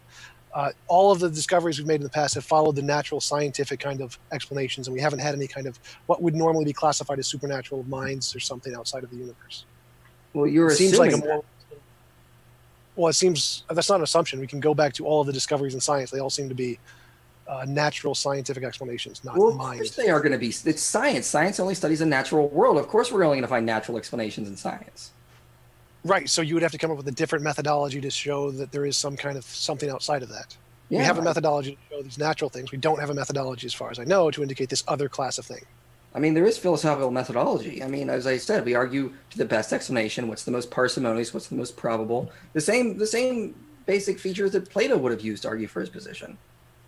Right, and my position is the most parsimonious, the most probable is always going to be the kind of naturalistic scientific explanation and never going to be adding this new consciousness thing in. Why? I mean, if that's the case, you're always just going to assume naturalism. You're never going to be open to the changing your mind or new evidence if you're just going to assume it's always got to be natural. Because it seems more parsimonious and better explains the things and is more probable as an explanation. So then if I give evidence and arguments that there is something, that there is a universal mind through the arguments, then you can't just reply, no, it's natural because other things have shown to be natural. Well, if I can explain the same evidence with natural explanations without any kind of supernatural thing, then yes, those would not therefore be evidence of the supernatural. That's my problem, is that there hasn't been. What? There hasn't been. Hasn't been what? There hasn't been any good evidence to suggest that the arguments that I'm giving can be explained by natural. Well, I just gave you one, Nima Arkani Hamad. That was your first one. The second one was that Wigner himself rejected his theory. So there are good evidences to reject that those indicate the conclusion you're asserting. I don't really care what he changes his mind. I don't care about the evidence presented. And again, as I said, the guy you're presenting his arguments, it seems like it's completely compatible. He's just saying that space-time is emergent, and he's speculating it could be these more fundamental natural laws. Great. Johann Ratz calls himself a naturalist, and he's a theist. Who cares? Everything is always compatible with any theory. You can always just add it on at the end. You tack it on. So it's never going to. That kind of stuff like what you're doing right now. All right, I'm going to interject just because we hit the 45-minute mark, and there was a lull that I thought I could squeeze in there. If you guys are comfortable with it, we are going to move on to the Q&A. Sure. It's okay? You felt like you've Sure. hashed out? All Yeah, right, I was perfect. happy. Thank you. That was really fascinating. I enjoyed it. I have questions, but I'm going to try not to be selfish because the chat was on fire for most of it. Maybe later. I'll Facebook message Mike. Like Sure, 40 yeah. questions. That consciousness thing is fascinating to me. That's an argument I haven't been introduced to before, and I'm a brain girl, so that's interesting. I have questions for you about that. So James, do you have everything organized and ready? You want to explain how the Q&A is going to work? I do, and thank you very much. I cannot believe, first of all, how exciting this debate has been. The arguments, just the depth, and as well as I think that both of these debaters have a really strong ability in being able to take challenging concepts and teach and explain them to people who may be new to it. So that's why one of the reasons why we love having you guys. And I'm also excited with my heart beating super fast because we've had a ton of questions, which is great. I'm trying to keep up with them over here. I'm like, oh my gosh. So here we go. First, want to say thanks so much for Super Chats. Usually what we do is we'll read the Super Chats first. Super Chat can be a question or a comment towards one of the debaters, and then we'll let the debater respond. And otherwise for Q&A, if you have a question but you're like, I'm not doing a Super Chat, totally cool. Just put an @ModernDayDebate and then your question into the comments, and that will make it a little bit easier for me to see it. So here we go. Thanks so much. J-School Account, I just want to say thanks so much for your Super Chat. I think this is just a gift to the channel. He didn't write anything, or she didn't write anything. So we want to say thanks so much for your Super Chat. We totally appreciate it. And then also, just letting everybody know, Shannon and I will be alternating back and forth, and we're first reading through the Super Chats, and then we were going to start with the other questions as well. All right. Oh, I guess that means it's my turn. Yes. So, Aisha Miles, thank you, Aisha. So, oh, sorry, it went up. TJump is a powerhouse, logic and reason for the win. And So you got a fan there, Tom? Thank you. Tom's got a fan. Appreciate the compliment. So we had a lot of fans in the Super Chats and in the comments for both parties. So thanks so much, Aisha. That's a really generous Super Chat. Totally appreciate it. Adam Friended, thanks so much for your Super Chat, buddy. Totally appreciate it. And he said, Michael is a badass. So you got a fan as well, Michael. And Snake was right. Why does the universe need a beginning, but God doesn't? And that one sounds like a question for you guys. Anybody? Yeah. Great question. That's addressed a lot. I have a video called The Worst Objection to Theism, Who Created God? Similar to that. Basically, as Tom even said in his opening statements, we have to believe something is necessary, something, the first cause, the first thing, which all of the contingent things are dependent on. He might say it's naturalistic pantheism. I'm going to say it's God, but we would agree that something necessary has to exist. That's why we would say that God does it. Now, the reason why we say the universe does it is because there's scientific evidence to suggest the universe does. So, I mean, Tom can chime in if he disagrees or wants to say anything else, sure. Yeah, so there's evidence that our known universe had a beginning in the Big Bang. Now, that could just go back to a cyclic universe like Neil Turek proposes, or the multiverse like Sean Carroll proposes, and those could just be infinite, just kind of like a God is. So it could be that the universe itself is internal in some sense, but our known universe definitely must have had some kind of a beginning. Okay, fair enough. Perfect. Gotcha. Thank you for your answers, and thank you for your questions. So next, Patrick Jane, thanks so much for your Super Chat. And he says, check out theologyforums.com. So totally appreciate it, Patrick Jane. He's been a debater here before, so good to see you, Patrick. All right, and now Genius Tracks. I'm dyslexic, so this is a nightmare. So I'm doing the best I can. Token, friend of the show donation. Good jobs, James, Shannon, Mike, and Tom. Thank you. That is so nice. Yeah, it's very sweet. That's really, really kind. We hope that, so even though I know it's like Mike and Tom are totally disagreeing, I have a feeling that had these guys bumped into each other like after this, if they were in person, they'd be like, "Hey, yeah, you want to go like have a soda or something?" So that's it's like, you know what? Everybody's like, "Oh, we'd have a beer." And I'm like, that's becoming cliche. No good philosophy conversations happen at a Jamba Juice. They happen at a bar over a shot of whiskey. I want a soda. So okay, next one. Thank you very much. That's right. Michael has a tradition of, which is it that you usually drink every show? I like to change it up. Tonight I'm drinking Glenlivet 12 year, but I have a couple I like. I got an Oban. I'm really getting into scotches right now, but I also like rye whiskey. So a sophisticated man. So thank you. You bet. So next, Logos Theos. Thanks so much for your super chat. And he says, and we'll let you respond because sometimes it's a slight jab. He says, Tom, you're wrong. Study philosophy of science 101. Yeah, Tom. You don't have to. You don't have to respond, but if you want to respond, it's up to you. I like cheese. You got it. Fair enough. All right, so Snake was right. A mind does not a god make. A mind does not a god make? So there could be a mind that created the universe that isn't the god. Yeah. I mean, I would just say that is God, though. I mean, I don't say. I feel like he would be arguing backwards. I try to look at the evidence and then argue to what it is, and then we just call that God. That's what I do in several of my videos, several of my arguments. We don't start with God and then try to make it fit. We go evidence, and we infer to a mind. This mind is what we call God. That's why I said in my specific premises, this mind is what we call God. It's just a title. It doesn't have to even be there. You can call it whatever you want. I have a follow-up question then. So aren't you essentially just saying that whatever started the universe is God, regardless of any other properties?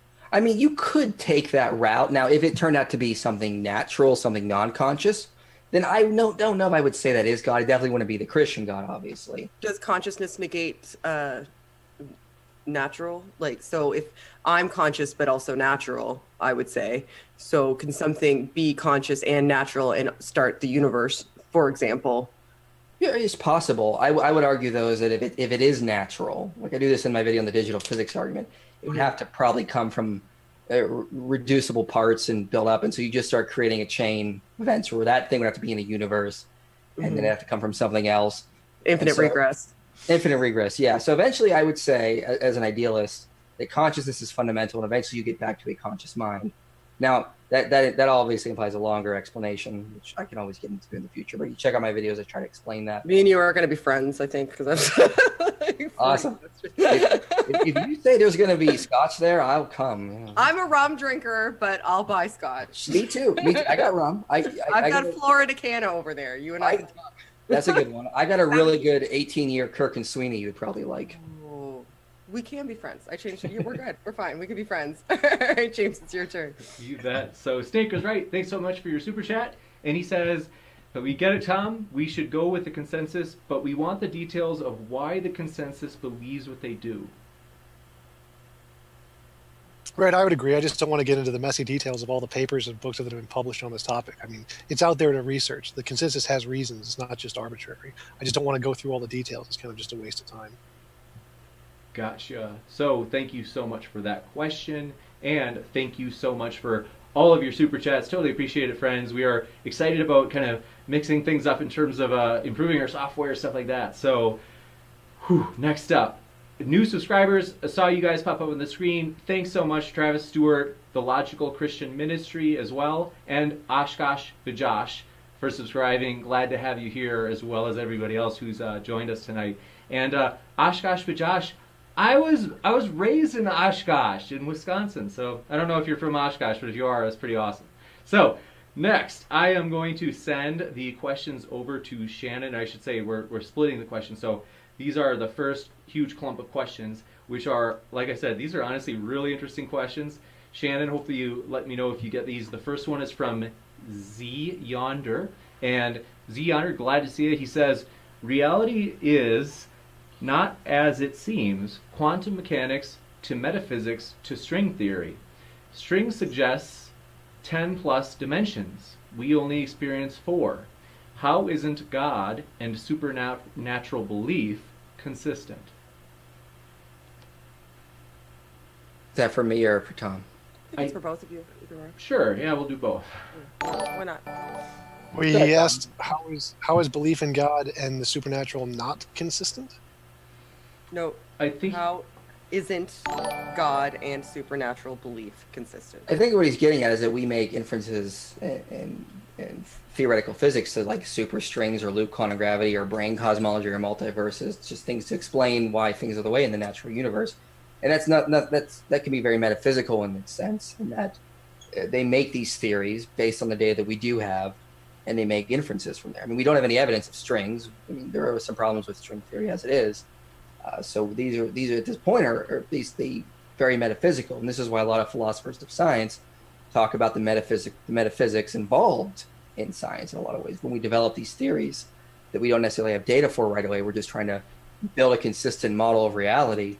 I mean, that's just basic theoretical physics. And when we do the same thing with metaphysical theories, be it materialism, theism, panpsychism, it's very similar in how it works. And in a lot of ways, it can be identical. So I think that's what he's trying to get at.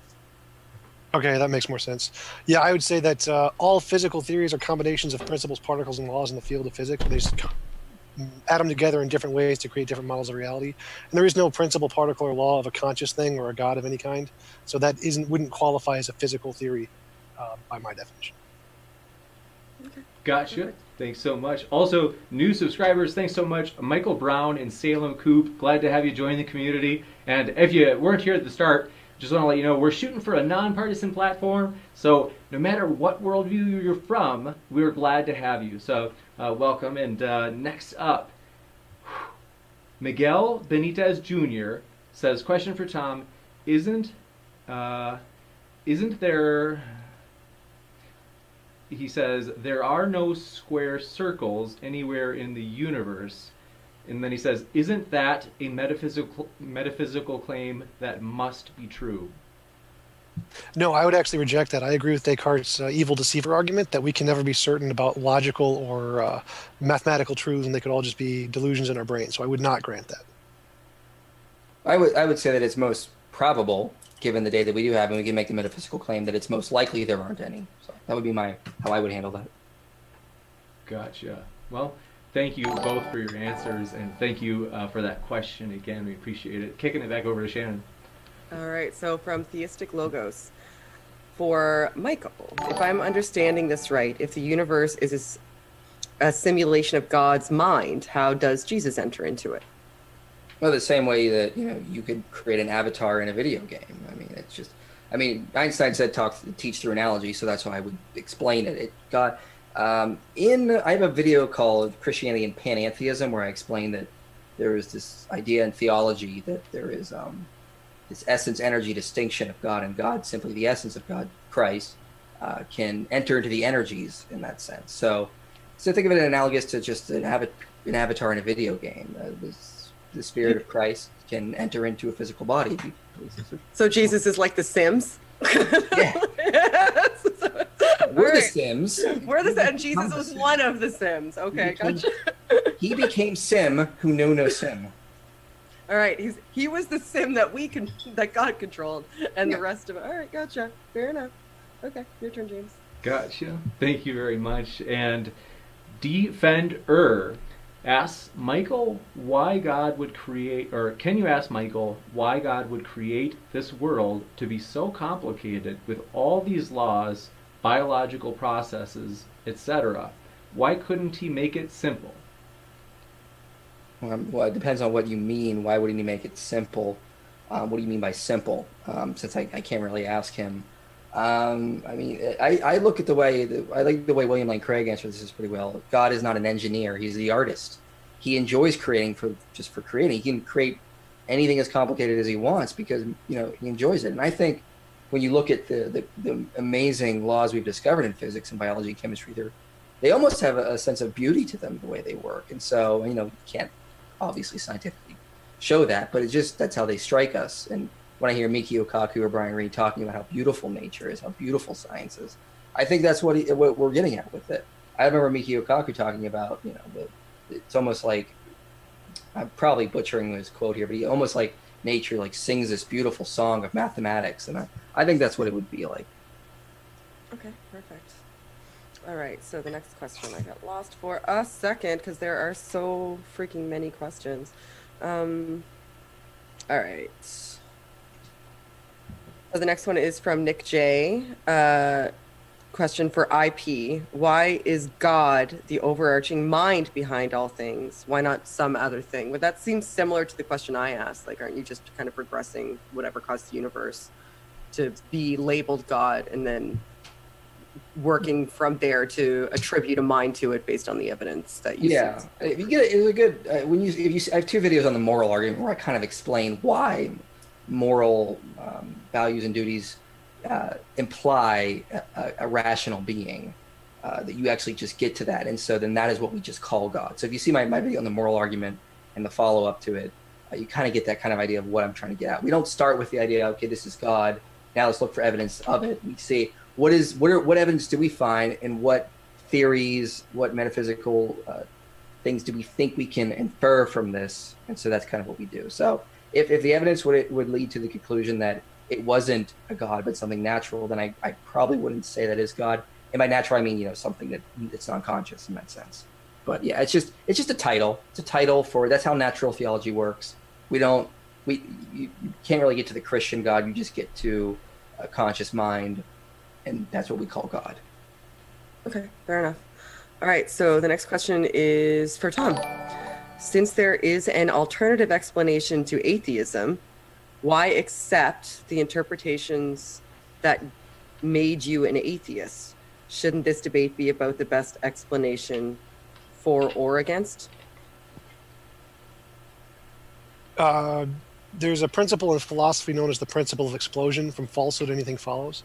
The point of me presenting an alternative to the theists and showing that all the arguments work equally as well for a non-God alternative is just to show they don't indicate a God. I don't believe they indicate pantheism or theism. I think they fail for both. They're just false arguments for the most part. So there's no reason to believe in theism, and there's no reason to believe in pantheism.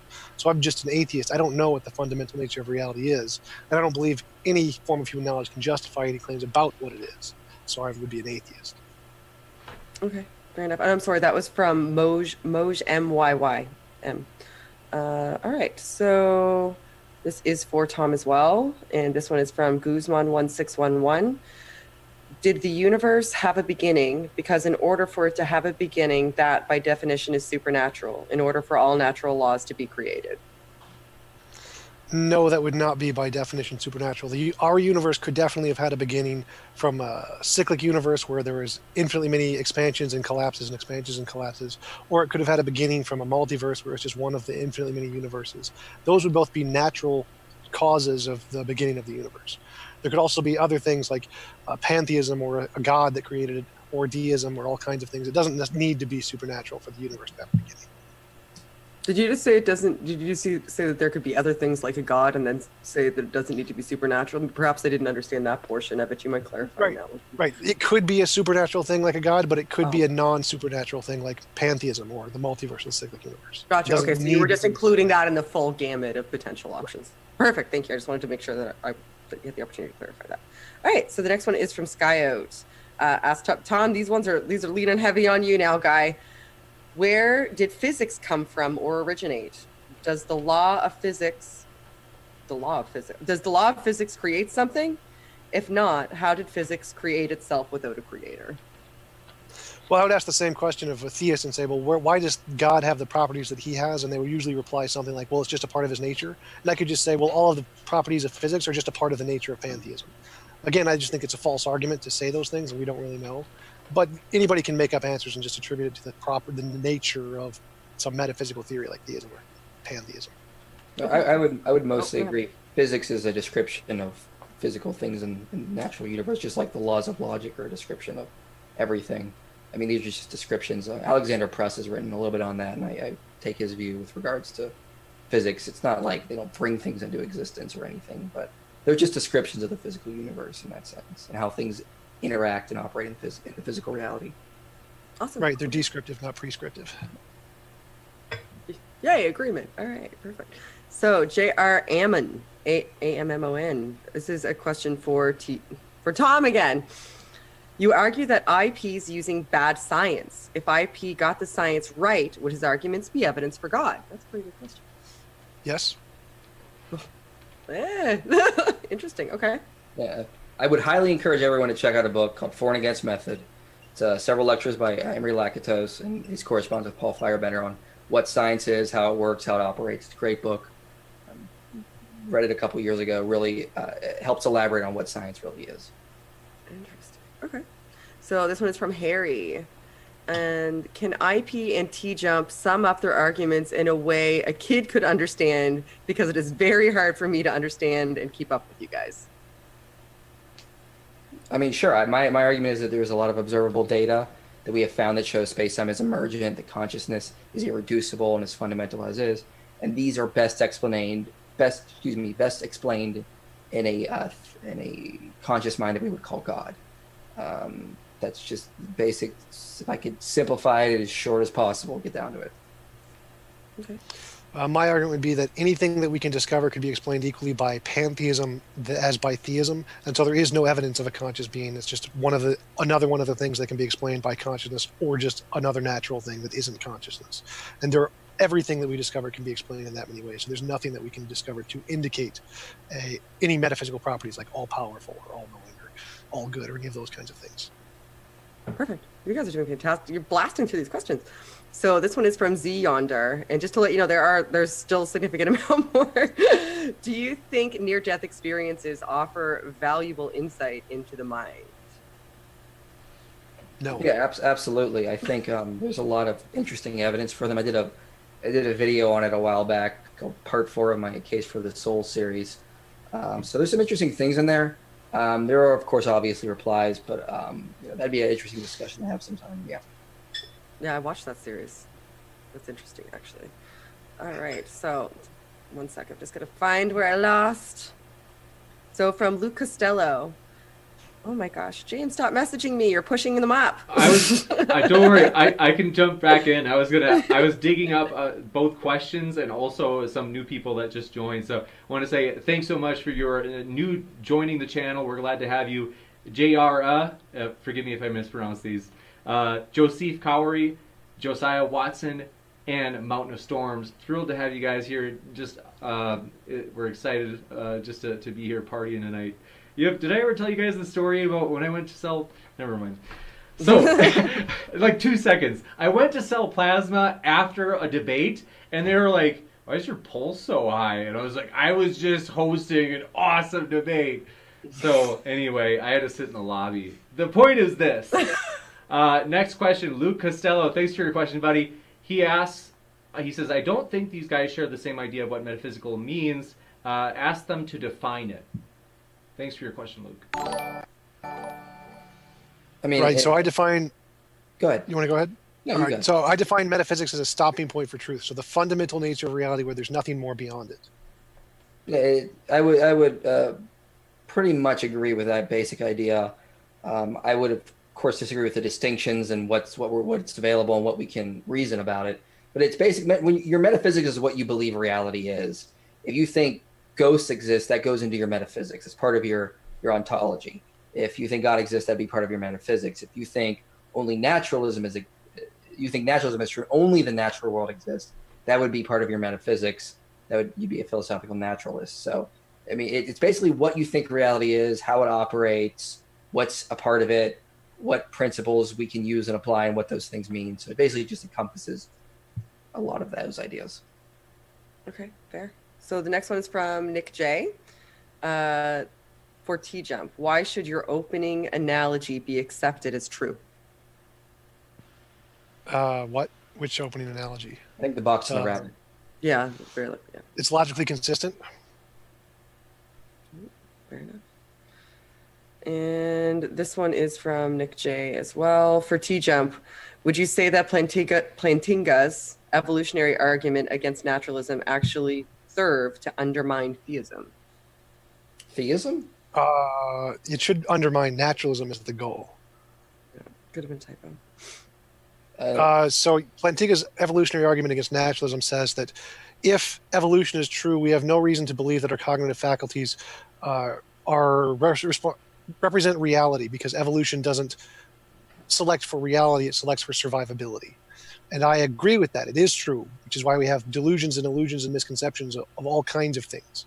Yes, we do. So our minds don't actually represent reality as it is. It's a caricature of reality. If we pick up a metal object and a plastic object, the metal object will feel colder than the plastic object, but they're both exactly the same temperature, room temperature. If we hold an object, it feels solid, but 99% of it is empty space between the electron and the nucleus of the atom. So we have lots and lots of things that our minds do not correctly respond to reality, or not correctly represent reality. I would say that's kind of arguing the way the introspective argument does. All we have access to a mental reality. That's the whole point of the introspective argument. I think I would agree with that. I'm going to interject for 2 seconds because perception is my favorite thing. Further to that, like everything that we see, like I love visual perception. Everything that we see is not really what we see. Like the conceptualization of what we're actually perceiving, like our proximal and distal stimuli in the world, aren't actually a representation of what's taking place around us. Just via the shape of our eye and the construction of our eye, like everything that hits the fovea, by the time it gets there, it's upside down, backwards, and full of holes. What we see right side up and completely consistent is not what's actually out there. It's just an internal conceptualization that our brain does the best to put together so that we can actually operate. Our eyes are garbage. So yeah, I agree with that. Shannon, you'd like a paper that came out I just read recently called Space, Time, and the Brain, and they kind of argue that the brain, I mean, I think they're a limited materialist, but they kind of argue the brain constructs space, it constructs passage and rate of time. It was a very interesting paper. I think you'd enjoy that. I would very much love that because I studied perceptual cognition. That stuff's my jam. That's what I love. Studying the visual cortex. I'll drop it in the chat there for you. Oh my God. Yes, thank you. Fantastic. Studying the visual cortex was like a revelation to me when I realized that what I am seeing is that I'm not seeing that. I made that. I created that. That's not what happened. Anyway, sorry. That isn't about me. Somebody said something about perception. I'm gonna triggered me. It was interesting. You triggered Shannon, and I want to say thanks so much, Lukewarm Lettuce, for joining. Glad to have you here, buddy. And next, also question from Logos Theos. Question for Tom: why are you using absolute metaphysical claims to deny absolute metaphysical claims? I'm not. That is an objectively false statement. Because my statement only applies to human knowledge, which is a very limited subset of metaphysics. It's not a metaphysical claim responding to all knowledge. That's the difference, is that my claim can be supported because it's only in reference to human knowledge. It's not a claim about all possible knowledge or all possible stuff in reality. So there's a very big difference between claiming there is a God who was not created and no human amount of form of knowledge can justify the claim that God exists and was not created. Yeah, I basically responded to that throughout the debate. Okay, let's do that over again. All right, so next is TomTom34B to Michael Jones. How do you ascertain metaphysical claims? How do I ascertain? Probably the truth of, I guess, or discern. I would say we argue to the best explanation based on the data that we have. I mean, and people that make metaphysical claims like there's no reason to believe in God, it's not part of our reality, that only naturalism is true. I mean, those are metaphysical claims. I mean, we all do philosophy. If you start talking about why we need philosophy or why it's important you're doing philosophy. So, I mean, we're always dealing within the philosophical realm. Science is built because of philosophy of science. You just use it for the same way you would obtain knowledge in other ways. The same way a theoretical physicist can make an inference to brain cosmology based on the data they have, I can also make inferences to a conscious mind outside of space-time. It's not complicated. I mean, I remember Michael Shermer talking about that basically all theories of consciousness right now are non-falsifiable, because I mean, we're dealing in metaphysics when we do that. I love reading the debates between neuroscientists and philosophers and physicists going over consciousness and what theories explain it and what's best, and because it's all metaphysics. I mean, you can't empirically verify a lot of this stuff. We can only find correlations in the brain and whatnot. So that's just you can't get away from philosophy, and therefore you can't get away from metaphysics. It's just part of what we do and how we operate. What do you mean when you say we only find correlations in the brain?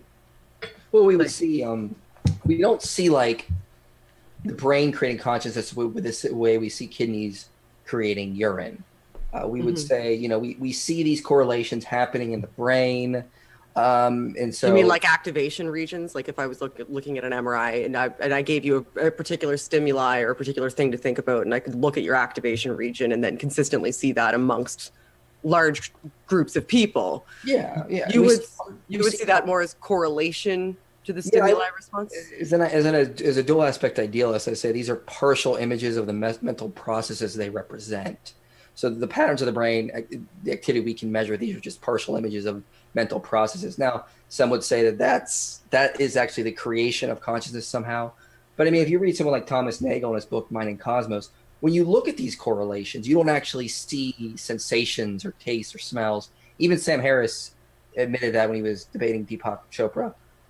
We don't, when you look at the brain, you don't really see these mental experiences, these mental substances. Somehow we get, if you're a materialist or a physicalist, somehow we get from the brain to this inner world of perceptions and consciousness, and that's the leap there. That's the hard problem of consciousness that we're trying to solve. And so idealists like myself would say the brain, the human body it's a second person or it's a third person experience of a first person conscious experience. Of course, we're going to see correlations because if it is a conscious person, they're going to have to be represented somehow in the physical world. And so that's what we would argue. I mean, it's a good. So we're a vessel, and the brain is kind of like the interface. Kind of, yeah. I mean, Donald Hoffman says it's a dumbed down user interface symbol. So it's like when you look at like on your screen, you see the icons. I mean, you click on the icon, it does stuff. You can change, you can do stuff, but it's just it's like a user interface symbol. This is a pretty good book written by a neuroscientist that I read recently. Interesting. So would you say I have so many questions about. So would you say that the same correlations that you see that we affiliate with conscious experience? So not just perception, but where you can see certain activation regions, like you can see an amygdala response affecting anger, for example, right? So right. Would you attribute the same sort of correlative affiliations to like your prefrontal like your motor cortex, just like in your prefrontal area? Like, would you consider that to be correlative as well when you can see activations consistently that are affiliated with external actions, or is that only attributed to affiliations that are to activations and affiliations that are attributed to conscious experience because there's no tangible physical properties? No, I would say there's going to be effects happening both ways, going back and forward, because the brain would be a representation of the conscious agent in physical reality. I mean, teaching by analogy would be sort of like the avatar. And so if you're going to affect that in certain ways, like with brain damage, of course you're going to create changes to the conscious agent, especially how they're going to operate in reality. I think that's what you're getting at. I'm sorry if I misunderstood. No, not necessarily. I was more so going towards saying we can see correlations, and you're saying that those correlations between aren't proof that conscious is an emergent property, but we see those same correlations, for example, in the motor cortex, or if we see the same correlations, like if you look at Wernicke's and Broca's areas and you look at certain types of aphasias, like for either processing sound or producing speech, we can see those consistently taking place, and there's physical, tangible, measurable properties in our actions and our movement in the physical world. So we wouldn't say that movement is an emergent property of the function of our brain. We would say that is the purpose of that part of our brain, to generate and operate that part of our body or that part of our perception. Where do you delineate and say that this part of our brain that we can see consistently being an activation region in conscious experience, that is separated out, but the rest of this has a definite physical function? I guess I'm kind of getting lost in translation there. So like I think the brain. Mind if I rephrase it? Sure, go ahead. Yeah, sure. So there's a part of our brain that we can damage and we lose function in the bottom half of our body. Right. That is purely a function of the brain. That's not our souls of anything, probably not related to our soul in any way. So if we can damage a part of our brain to affect us, where does it stop being just a part of our body and start being a part of our soul? Similar, yeah. Yeah, I mean, I would say, I'm also a monist, so I'm not a substance dualism that I say there's some sort of soul separate from the body. I would say the body, the brain is sort of like the physical representation of the conscious agent in reality. So if you affect how that conscious agent, by brain damage or whatnot, operates in reality, it's obviously going to affect how the conscious agent will work and operate within reality. So yeah, this is the brain would be the physical representation of what the conscious agent is doing within reality. Just like, if what's in it, Like a Phineas Gage sort of like situation though, like if you look at Phineas Gage, and I'm not sure if you're familiar with him, like he had a dampening rod go right up through his prefrontal cortex, Yeah. and he was fine, kind of, except for he turned into an asshole. What Yeah. was previously like a really nice dude. Yeah, I mentioned him in my first video on the case for the soul. There's actually a lot of mythology that sort of developed around him. We're not really sure if that actually did happen with him, but it does happen in other experiments where they have shown where brain damage can cause changes in political views or whatnot. Right. And I would expect that if idealism is true, because you're affecting the conscious agent, the physical representation of the conscious agent. So you're damaging the interface, and if you damage the interface, the output. But then, so that would mean that we're not a representation of our soul. Then we're just an interface.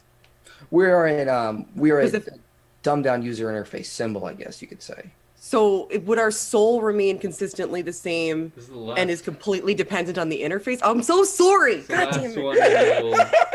We'll get to. I'll let you answer, Mike. Sorry. I'm trying to think how I should word this because I don't want to misconstrue, but basically, the soul would not be somehow disconnected from it. I mean, it would be how the soul operates and acts within physical reality. If we're defining soul as conscious agent, I need to be careful because soul gets thrown around as always defined in different contexts. If you damage the interface of how the conscious agent is operating and acting in reality, you're going to affect how they're going to do things. You're going to affect how they're going to think within physical reality, how they're going to operate with other incoming information from the physical world. Okay. So, I mean, maybe we could talk about that more. I feel like I need to sit down and talk to you more about it because I don't know if I hijack things. I'm sorry. It's okay. I don't know why anybody invites me anywhere. I don't. Sorry, James. I lost track of the question. We love having you here. It's always fun. It's very fun to tease you. So, one last question, because JMD, so sorry, brother, I lost your question, and I appreciate you retyping it for me. So this is the last question, and he asked for TJump. He said, does TJump assume there are minds other than his own, which is a metaphysical absolute about reality? If not, how does he justify inductive reasoning like science? So I start with, I think, therefore I am. That's the only absolute truth we can know. And then there is some difference between my imagination and my experience. And I can use some methodology to differentiate between these two things. And the methodology I use is science. So science can make testable predictions. If someone else has a mind, then I can expect them to act in a certain way. I can't prove they have another mind. I don't really care. But they can meet the set of criteria of the predictions to justify belief they have a mind, even if I can't be absolutely certain they have a mind.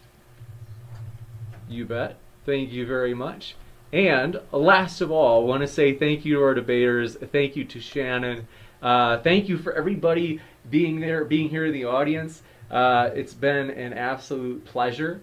And strangely, we tried to fix the picture and I lost the picture. Don't worry, we're gonna get through this. Okay. This is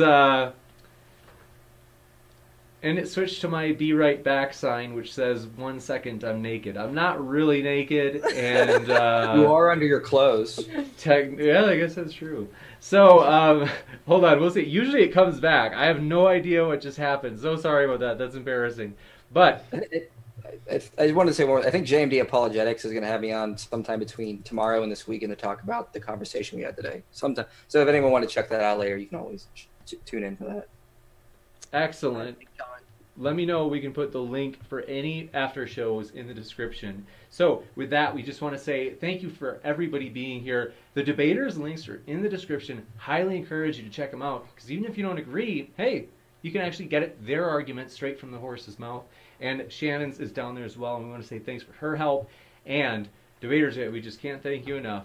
We hope you have a great night, and thanks for coming on. So with that, do you have any parting words, debaters? Thanks for having me on. I always appreciate the opportunity. It was a fun debate. Thanks for inspiring philosopher coming on and debating. Yeah, I had a lot of fun. I was really happy with the outcome. Thanks for coming on, Tom. I've been looking forward to this for all month. been a blast. Thank you very much, both of you and Shan in the audience. So with that, I want to remind everybody, keep sifting out the reasonable from the unreasonable, and have a good night. Take care, everybody.